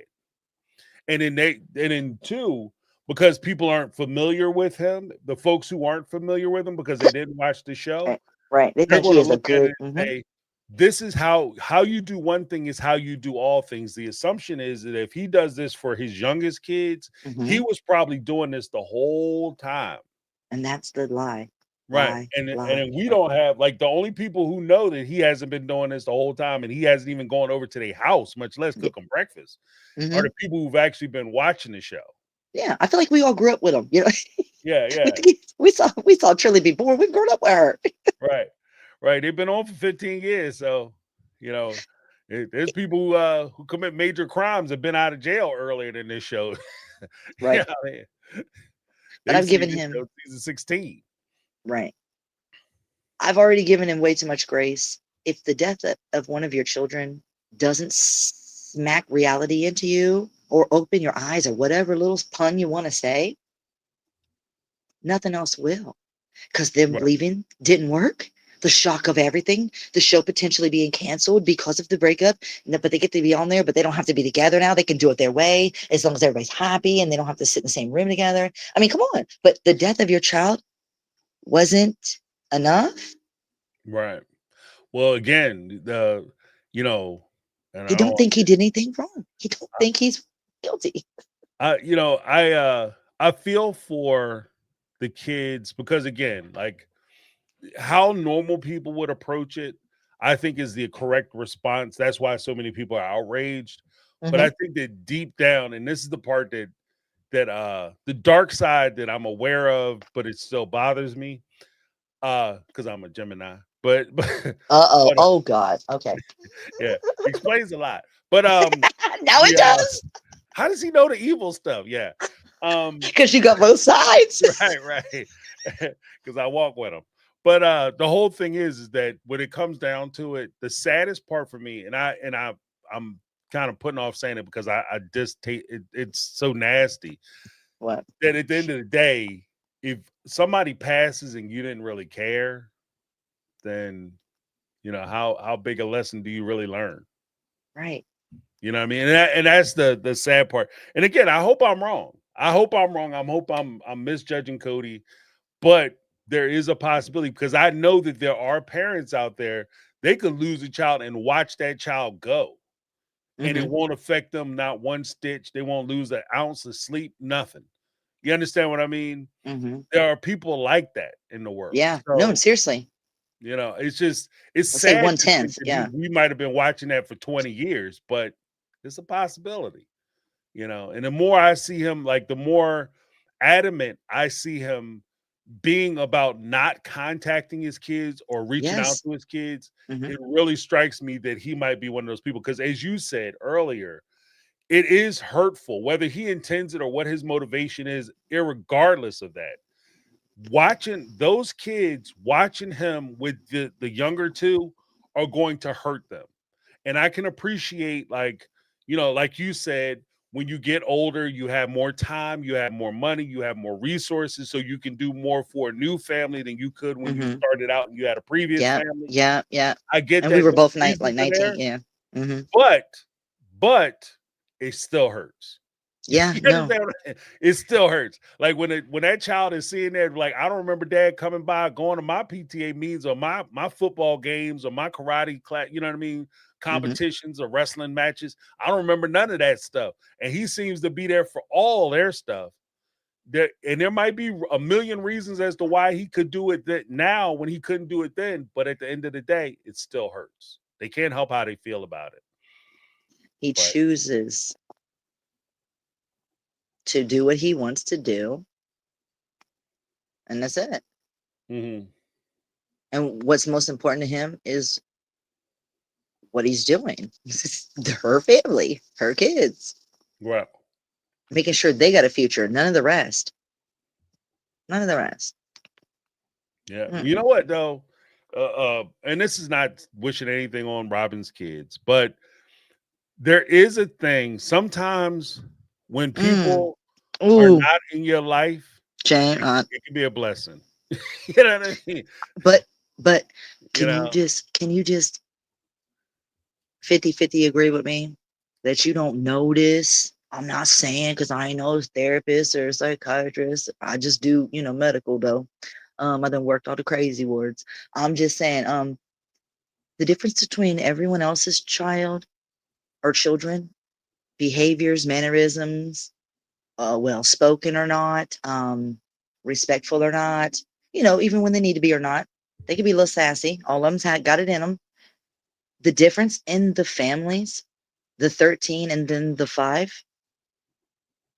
how secluded, almost like they are controlled. Like, controlling people that relationships that seclude the good spouse, the bad spouse, they're being, a word, and they don't get to see their family no more. And don't that sound a little fishy? Like, I mean, Right. They block people out. They isolate you.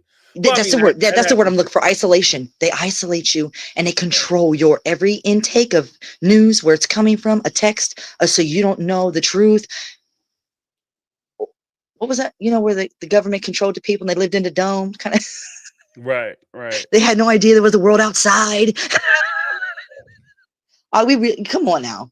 Come on. That's how she is. That's what she does for her 5. Right. And or she thought they were better than the rest. She ain't never let them be part of the actual big family. There was a separation from day one. She blames everybody else for it. Cody does. They were not kind. In Right. his Joker face. But yeah, I will never have any respect. He can apologize. It's fake. Yeah. No, but I appreciate your call. Thank you so much. Yes. I'm getting ready to shut it down. So you guys have fun. Yeah. I hear you. I hear you. I mean, both. I still got a bunch of stuff to do, but yeah, we're gonna press through. We're gonna make it. Yeah. Okay. All right. All right. Bye, y'all. Thank you so much. Oh, no, thank you. All right. I mean, I'm not disagreeing with Darlene. I think that she has a point. Yeah, I mean, because at the end of the day, a lot of that stuff does hurt. Like it's you know, I could point fingers all day, but when push comes down to shove, as I've said, a million times before, and I'll say a million times again, when rubber meets the road, everybody has to carry their own water, and Cody is responsible for what Cody does, and be damned, all the excuses and all the reasons as to why he did what he did when he did it, and what he had going on. At the end of the day, you have to be responsible for how you treated other people and how you made them feel, especially if you could do something to alleviate some of that pain. Now, granted, just because you're in a different situation now, and it just occurred to me after talking to Darlene, that just because you're in a different situation now where you can do this stuff for your younger kids that you couldn't do for your older kids, what would really help your older kids get through it or get by it, if you were so inclined, if you actually tried to spend time with them. Like, it wouldn't be as hurtful. But when you don't spend any time with your older kids, the OG 13, you don't spend any time with them, but you're doing every little thing. You're brushing your 14-year-old's hair, your 15-year-old kid's hair. Like, geez, Louise,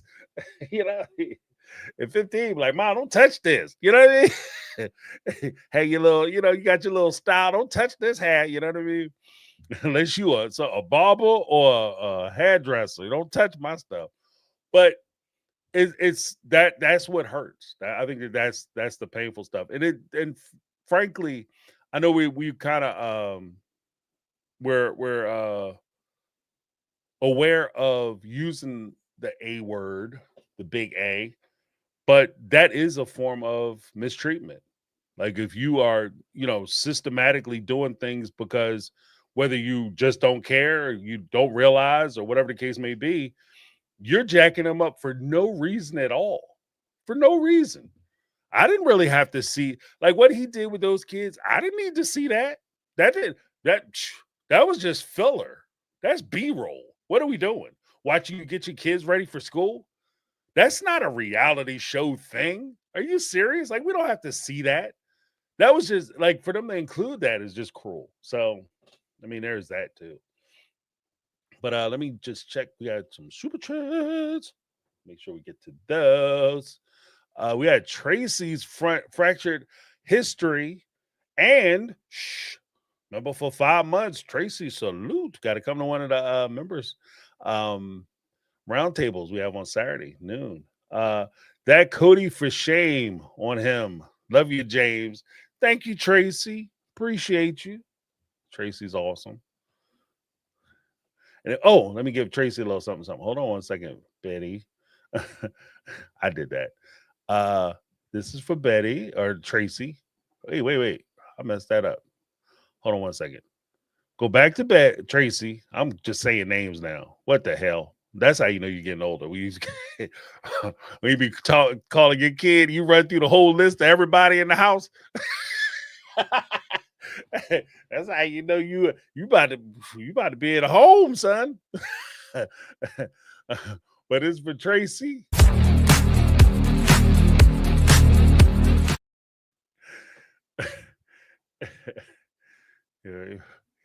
John, you Frank Lou, Timothy, you know who you are. That's when you hit it. When you know who you are. Don't be looking at me like that. You come when I call you, but you didn't say my name. You know I was calling you. Don't be playing with me. Betty Aldridge with the $5 super cheat. She now says Cody's ex-wives, not my sister wives. Now, how she felt truly. Yeah. I mean, I think she felt that way from the start. Or better yet, I think that the way she approached polygamy was completely different than the way the Brown families professed to approach polygamy. They wanted to do the big one house thing. They wanted to do the one family thing. Robin basically wanted to do the baby mama thing because that's how she grew up. That's her version of polygamy. If we're going to give grace to Robin, that's the grace I'll give her. Robin grew up. Her mama was the baby mama, right? The girlfriend, side piece. Her stepfather spent the week with his wife and family. Then he hung out with Robin and her mama on the weekend, right? And that's how when she came into the Brown family, that's how she wanted to conduct the Brown family. She wanted Cody at her house Monday through Friday, and then she wanted to have the weekends to herself. So she wanted to send Cody's ass over to one of the other wives' house. I'm sure if you asked her, that's probably what she would say. I want it this way. She think it's like Burger King. You can have it your way. But it doesn't take into account other people's feelings, emotions, and their contributions to the family and what they want to get out of the family. So shame on her. That's why it didn't work. Oh, well, so sad. Too bad. But here we go. For Betty Aldridge, a little shump.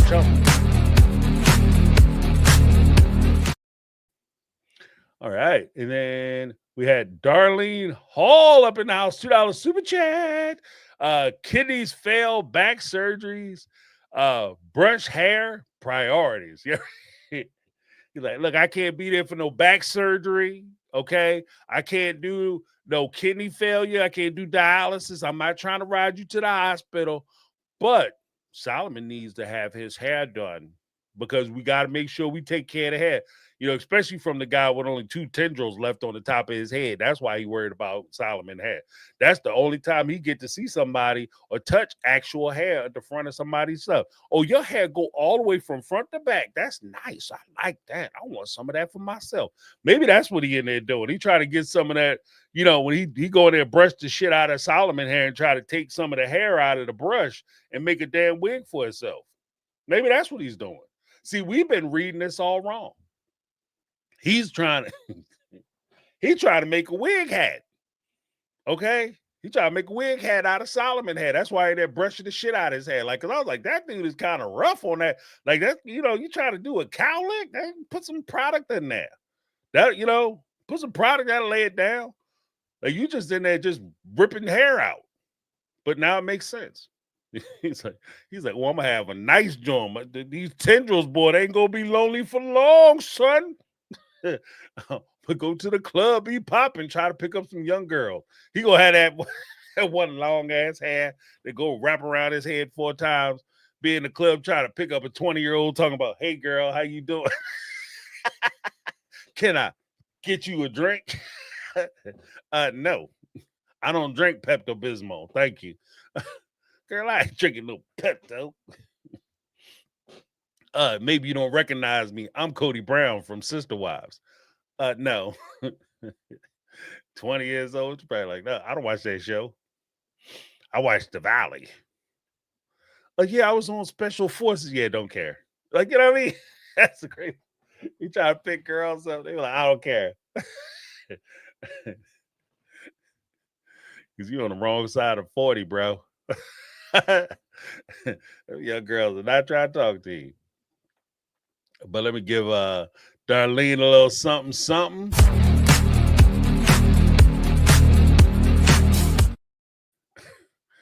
Yeah, I mean, maybe I'm wrong for saying Cody tried to get a wig hat together. I don't know. I don't know. We're gonna go to Sharon. What's up, Sharon? How you doing? I'm good, James. How are you? Doing well. Doing well. How's everything? Oh, it's going great, kind of thing. Don't you worry about forgetting them names, because see, in my family, we was like Bill Cosby says. I thought my name was Damn It. My brother thought his was Jesus Christ. Do you know what I'm saying? Mama said, "You know who you are, damn it. You better be doing what I tell you to do." Right. You see me looking at you. Yeah, you know I'm talking to you. Yep. Mm-hmm. Well, this is about all agreeing with James. So Sunday night, you talked about how it's almost like some sister wives has become like some, excuse me, like soap operas. And I think that's part of the reason it became so popular, to be honest, because right about that time was when soap operas started being canceled. Because, Mm. God love it, my guiding light, and I still miss it to this day. I wasn't no general hospital girl. I was a guiding light woman. I'm just going to preach it. But 2009 was when it went off. And for me, that's what I've looked at this as, even though a lot of it was their real lives kind of thing. And so I think that's where this just hit at a good time. No, I didn't. I never considered that, but that's a good point. That's a I mean, great. as I say, got the guiding light ended in 2009, and then this rolled right around, kind of thing. So, I mean, it may have not been their intentions, but I think that's where some of it's come from, because you had a lot of people out there that like watching them soap operas. I mean, I remember watching Guiding Light with my grandma, and she listened to it when it was on radio, and then watched it when it came on TV. So, Mm. homegirl was all in about Guiding Light too. Cody, I think it was the season 17 tell all when Christine said that he couldn't let things go, that they found out, she figured out that when they were in therapy together that he held grudges, and he said, "She don't know me." Yeah, he does. Mm. We 20 seasons and he's still holding grudges. I Right. mean, that's all the boy knows how to do. And he also said, I think in that one, it's polygamy, it's all ego. No, I think it's Cody, it's all ego. I Mm. mean, yeah, I get why they'd say polygamy, because the men have ego and that kind of thing. But Cody had ego even when he was just a Mormon. He Right. said it himself. All his high school people said it himself. And you ain't trying to make up with your kids and you've lost one. If that ain't ego, I don't know what is. Right. I Right. mean, 100%. I lost a child, and I would give anything to have that child back, and and will do anything, whatever it is now, to make sure my relationship stays strong with the ones I have left. Mm-hmm. And so, speaking from experience, yeah, you're gonna be in that club looking for somebody, all right, drinking his Geritol. Yeah, mm-mm. Uh, and Robin, Lord Jesus. Line Robin. I mean, that's all you can say. She says that she's wanting for him to have a relationship with his kids, and she says in there, "Oh, how do you need to have a relationship with your kids?" But then he talks about it, or when she says something about what was in the restaurant. It was when he talked to Aspen. She was being Confrontational because she asked if you didn't love confrontational. me. Yeah. Listen, I'm just gonna be honest, bitch. Don't talk about my kids, for real. I mean, I think the reason Leon can let it go so fast is because of what she went through with Mary, and what she saw Mary do all those years is let it go, let it go, let it go. Mm-hmm. And yeah, like you said, I go into here again, agreeing with James. Like you said, if you let them do it to you, they'll keep doing it to you. And they'll think they're supposed to do it to you because you've let them do it to you. Right. You Right. know? So, no, you don't deserve it, but you getting what's coming because you let it. So if you look, Janelle's kids cut off ties with him, cut off this, cut off, and won't, ain't really interested whether he does or not. Now I know Maddie was all upset and everything, and I mean, I think they want him to do that and to have that forgiveness and get back to some kind of relationship with him. But I think they're gonna take less of his shit than any of the other kids. Yeah. Yeah. And I'm just gonna be straight with you. Now, I love my children with all my heart. I love my grandchildren with all my heart. you can do to me whatever you want to do. But when you start messing with my kids, hell no. As Mama would say, hell no. Uh-uh. No, and if she's smart, she'll keep him out of those kids' lives because he ain't going to be nobody they really need to see as an example, or they don't need nothing from him. They just Right. don't. And it doesn't make it's not sad, because it is sad. It is sad that he's going to do that. And I think all this special forces stuff, I think it's the same thing as it is when he talks about Christine talking crap about him or Janelle talking crap about him to his kids and stuff. He wants everybody to think he's still this good guy, this strong guy, this man, man. That's what he wants to see everybody see him as. Well, until he steps up for his kids and his grandkids, ain't nobody gonna see him that way. Right. At least why is not nobody that's got any sense or is sane.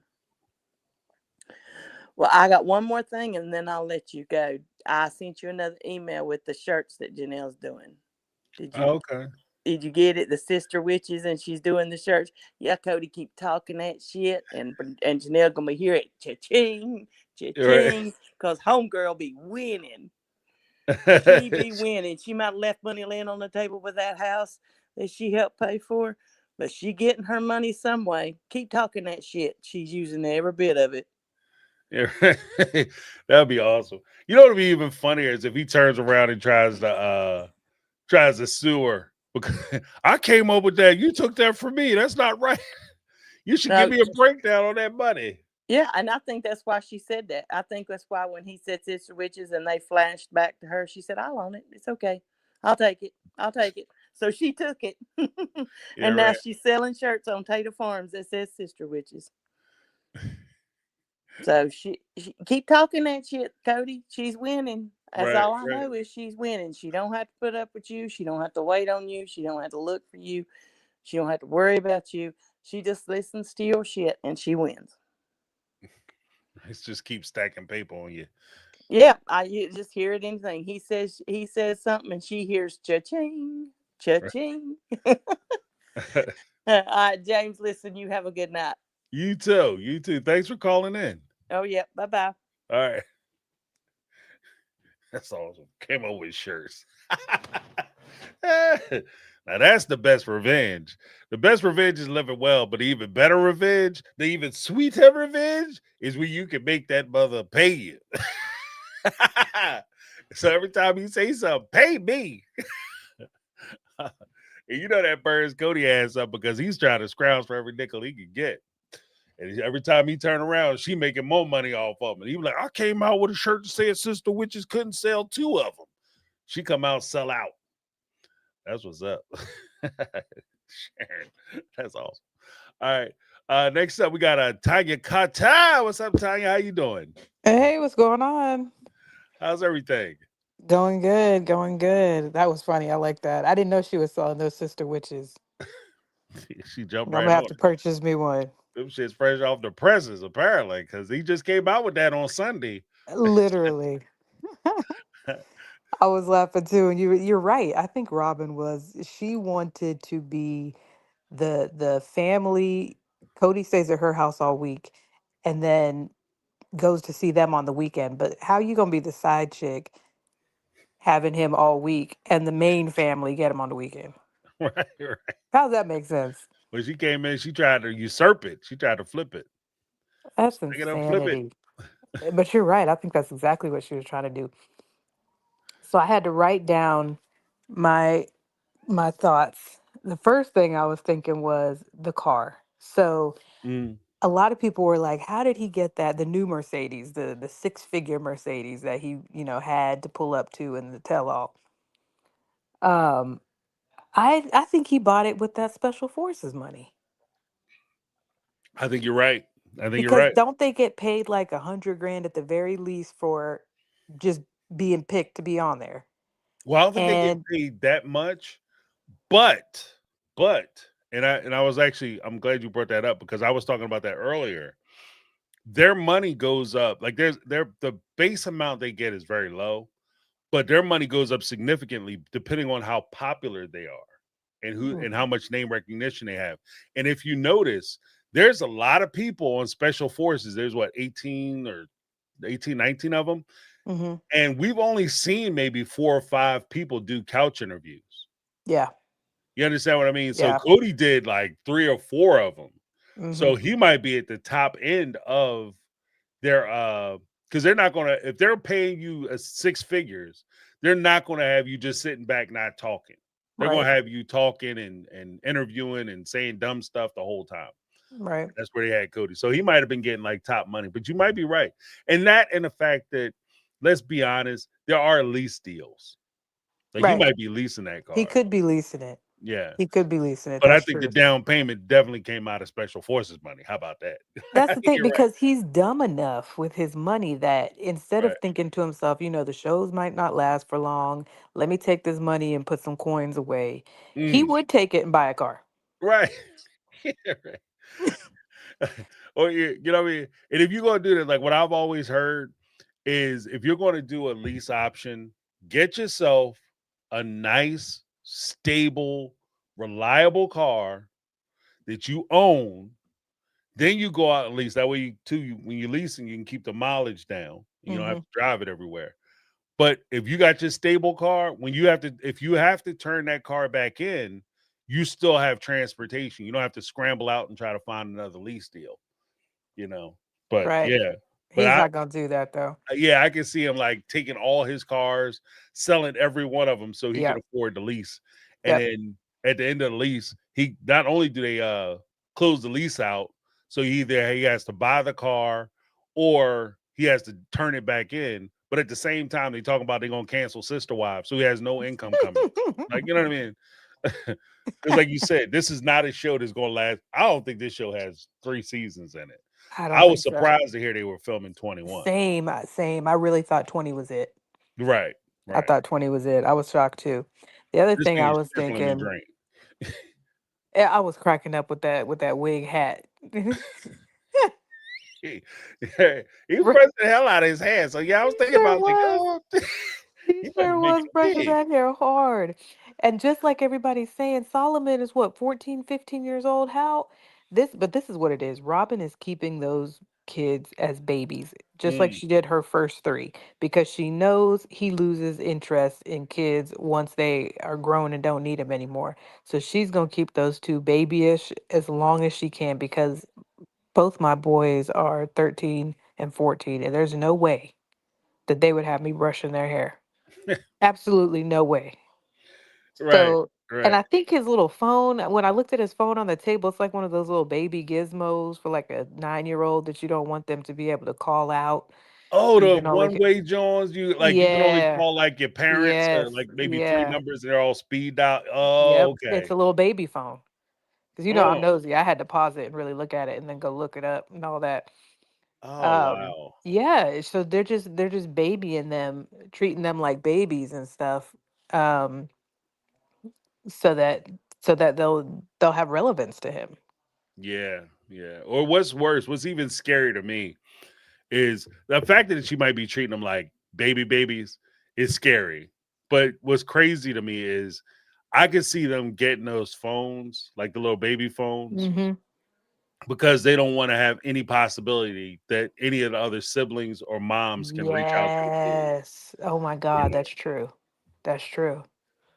The and they other can thing I was control thinking, I think it was Sharon that was talking about how she felt like he was doing all of that to make the other parents jealous, or the other it. kids jealous.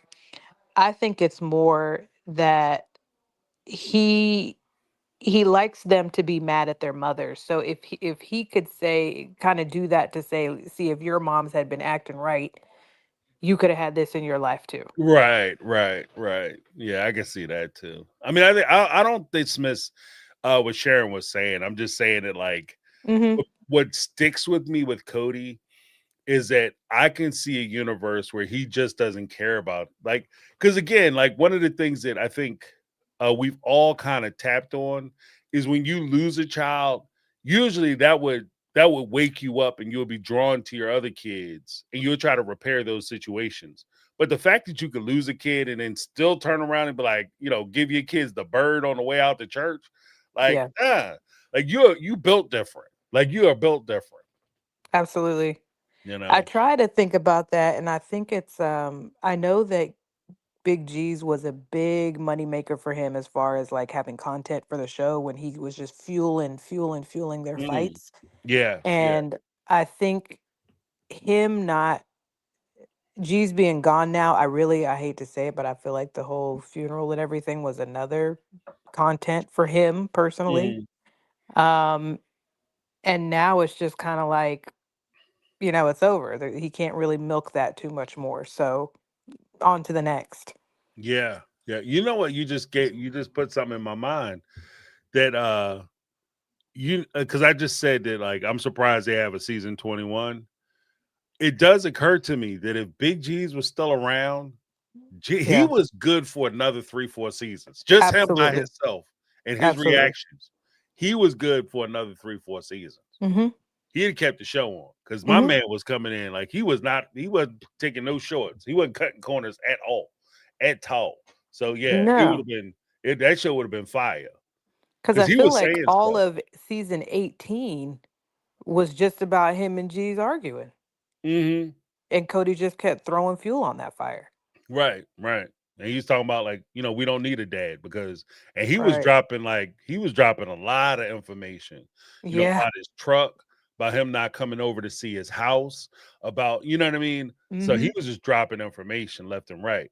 And I Yep. know Cody probably and the sad part is I won't say I know, but I suspect that Cody was giving him a hard time because he doesn't want any of his kids on TV talking bad about him. Oh, But of course. Yeah. yeah, but he was a real one. Like G was a real one. I miss him. Yeah.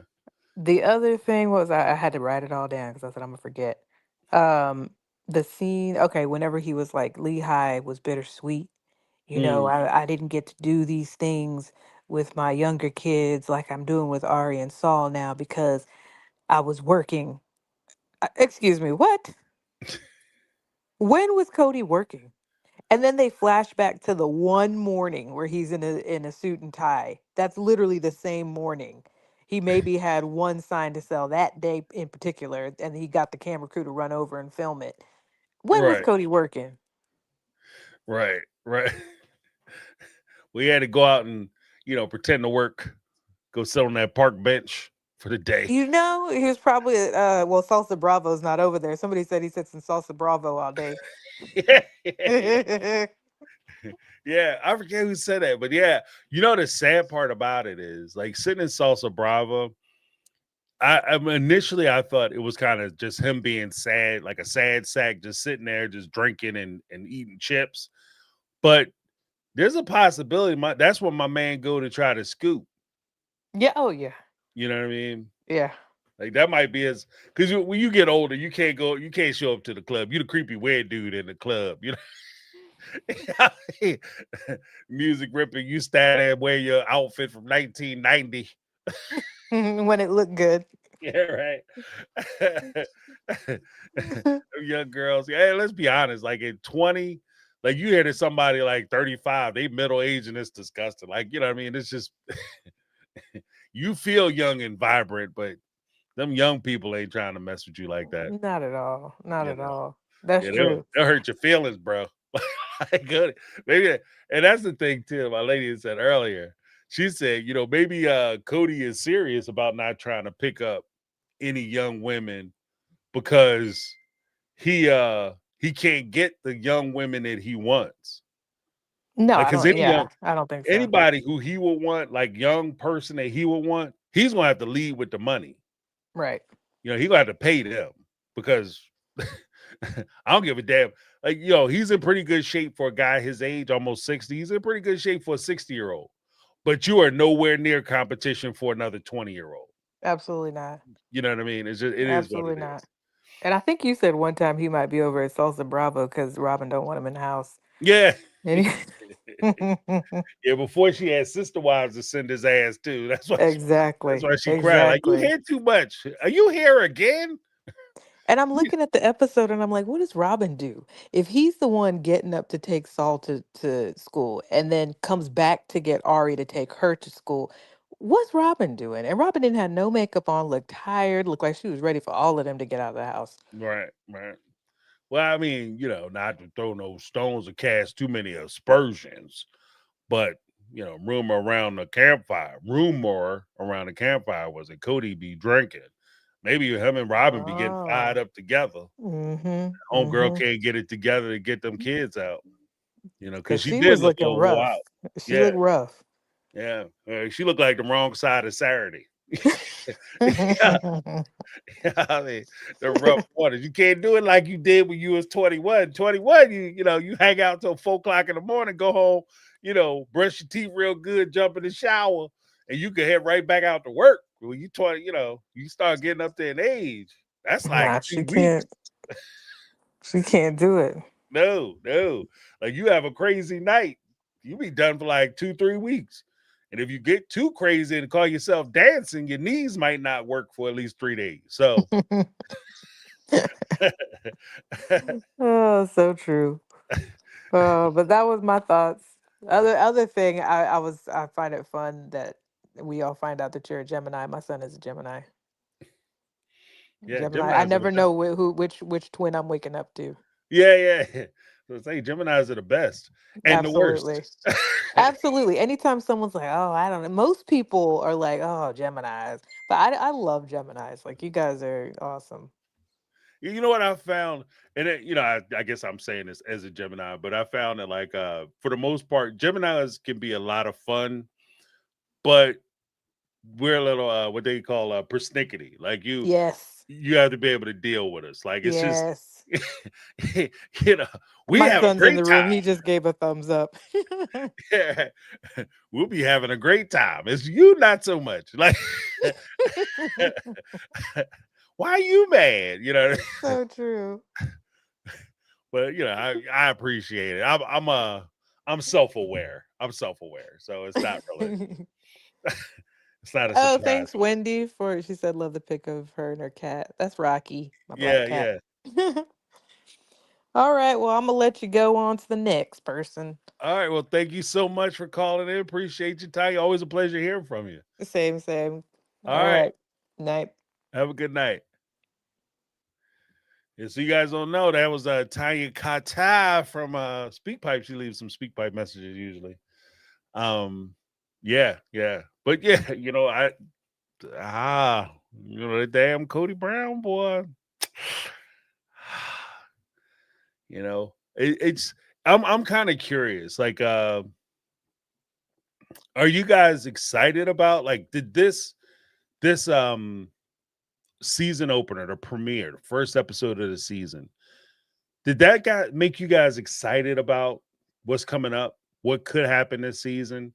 Was it like a good palate cleanser, or are you guys looking at it like I don't know how much longer? Because we've had a few people on, and I've received a few comments like that throughout the time. Like people are just at their wits' end with Sister Wives, it seems like, and they're not quite sure how much further or how much longer they can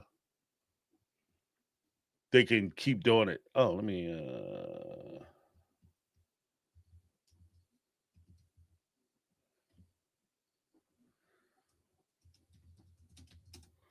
1 second.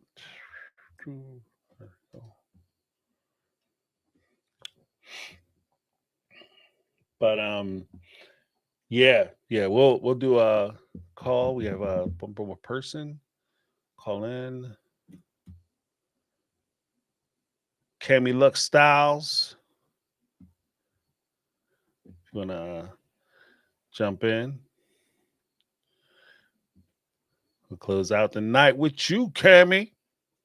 Hopefully I'm saying your name right. I don't want to be disrespectful.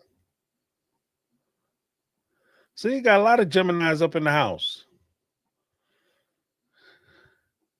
We're the best and the worst. You're like, that's the great thing about Geminis. You never know what you're gonna get. Like every morning is a surprise. Who am I dealing with today?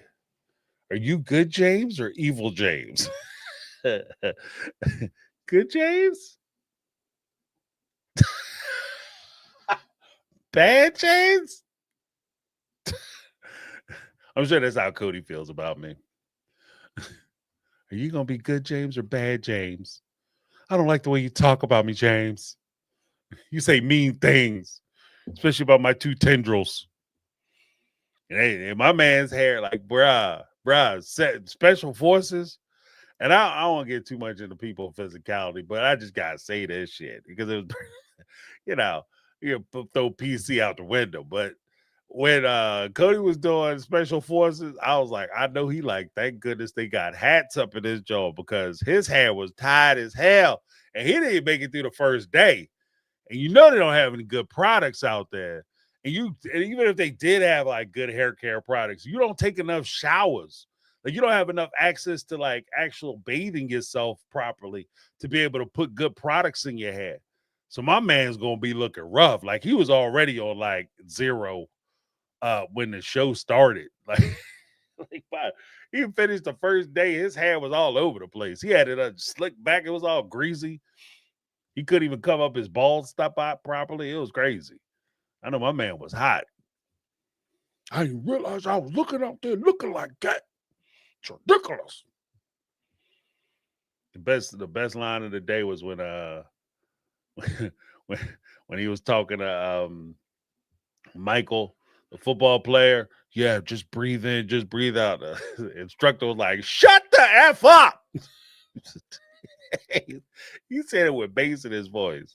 Like, I'm tired of you talking. And Cody's like, oh, yes, sir, yes, sir. That was amazing. You gonna call in? I was holding it open for you. Are you having any troubles?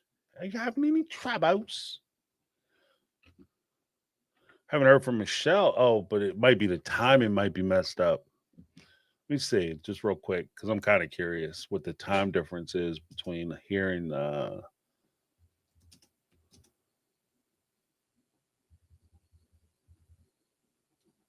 is it in the UK? Oh shit, it's 2:30 in the morning. Michelle ain't gonna be on tonight. Or rutro. Let's throw some hearts out for Michelle. Let's throw some hearts in the chat for Sharon as well. Thinking about her her loved one that passed, her baby passed. Throw some hearts in the chat for her. All right, guys. Well, I think that's it. Maybe folks change their mind. I don't want to put it on anybody.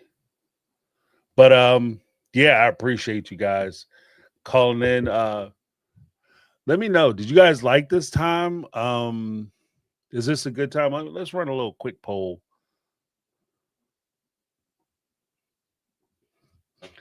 Does this work? Does this time work better for the call-ins show?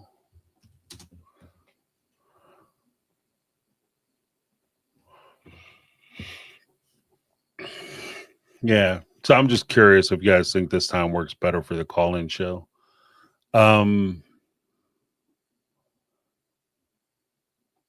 James don't care about you. Like, what is this?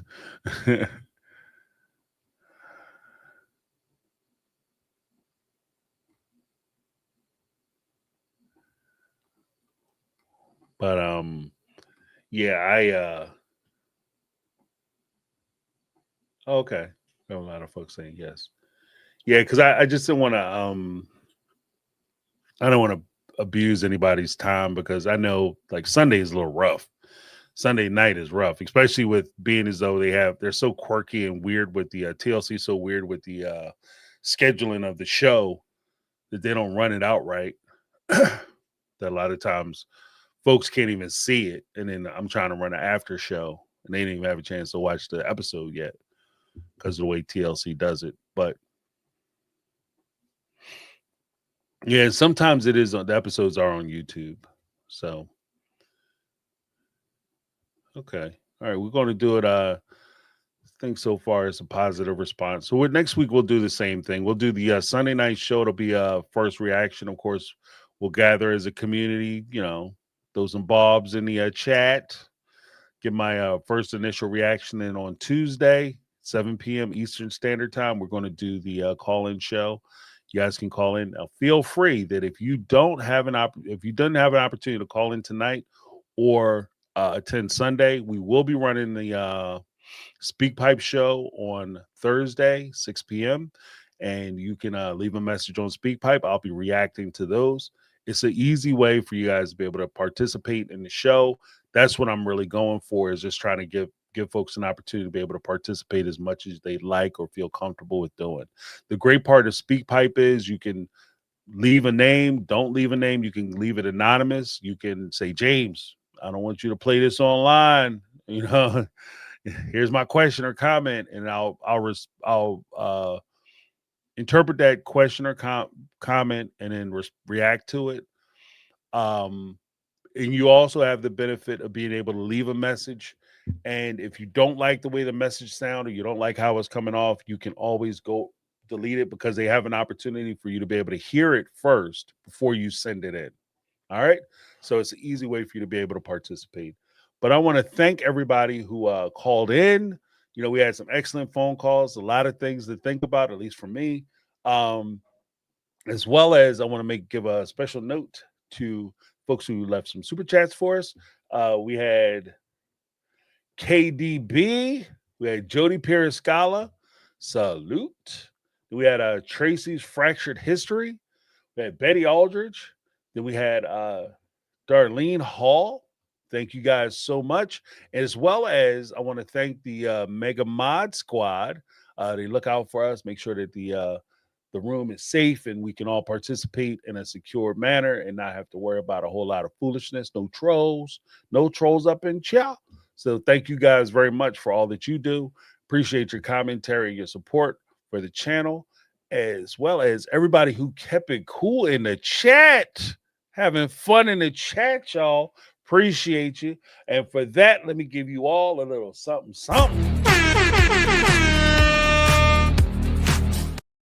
All right, everybody, that's my take. I'm James, and this has been my take on reality. Make sure you check us out on Thursday for the Speak Pipe show, and we will be back on Sunday for the after show party. And make sure you check out my new video that I have dropping, because I am dropping some gems, y'all. I'm dropping gems on what I think Cody is doing.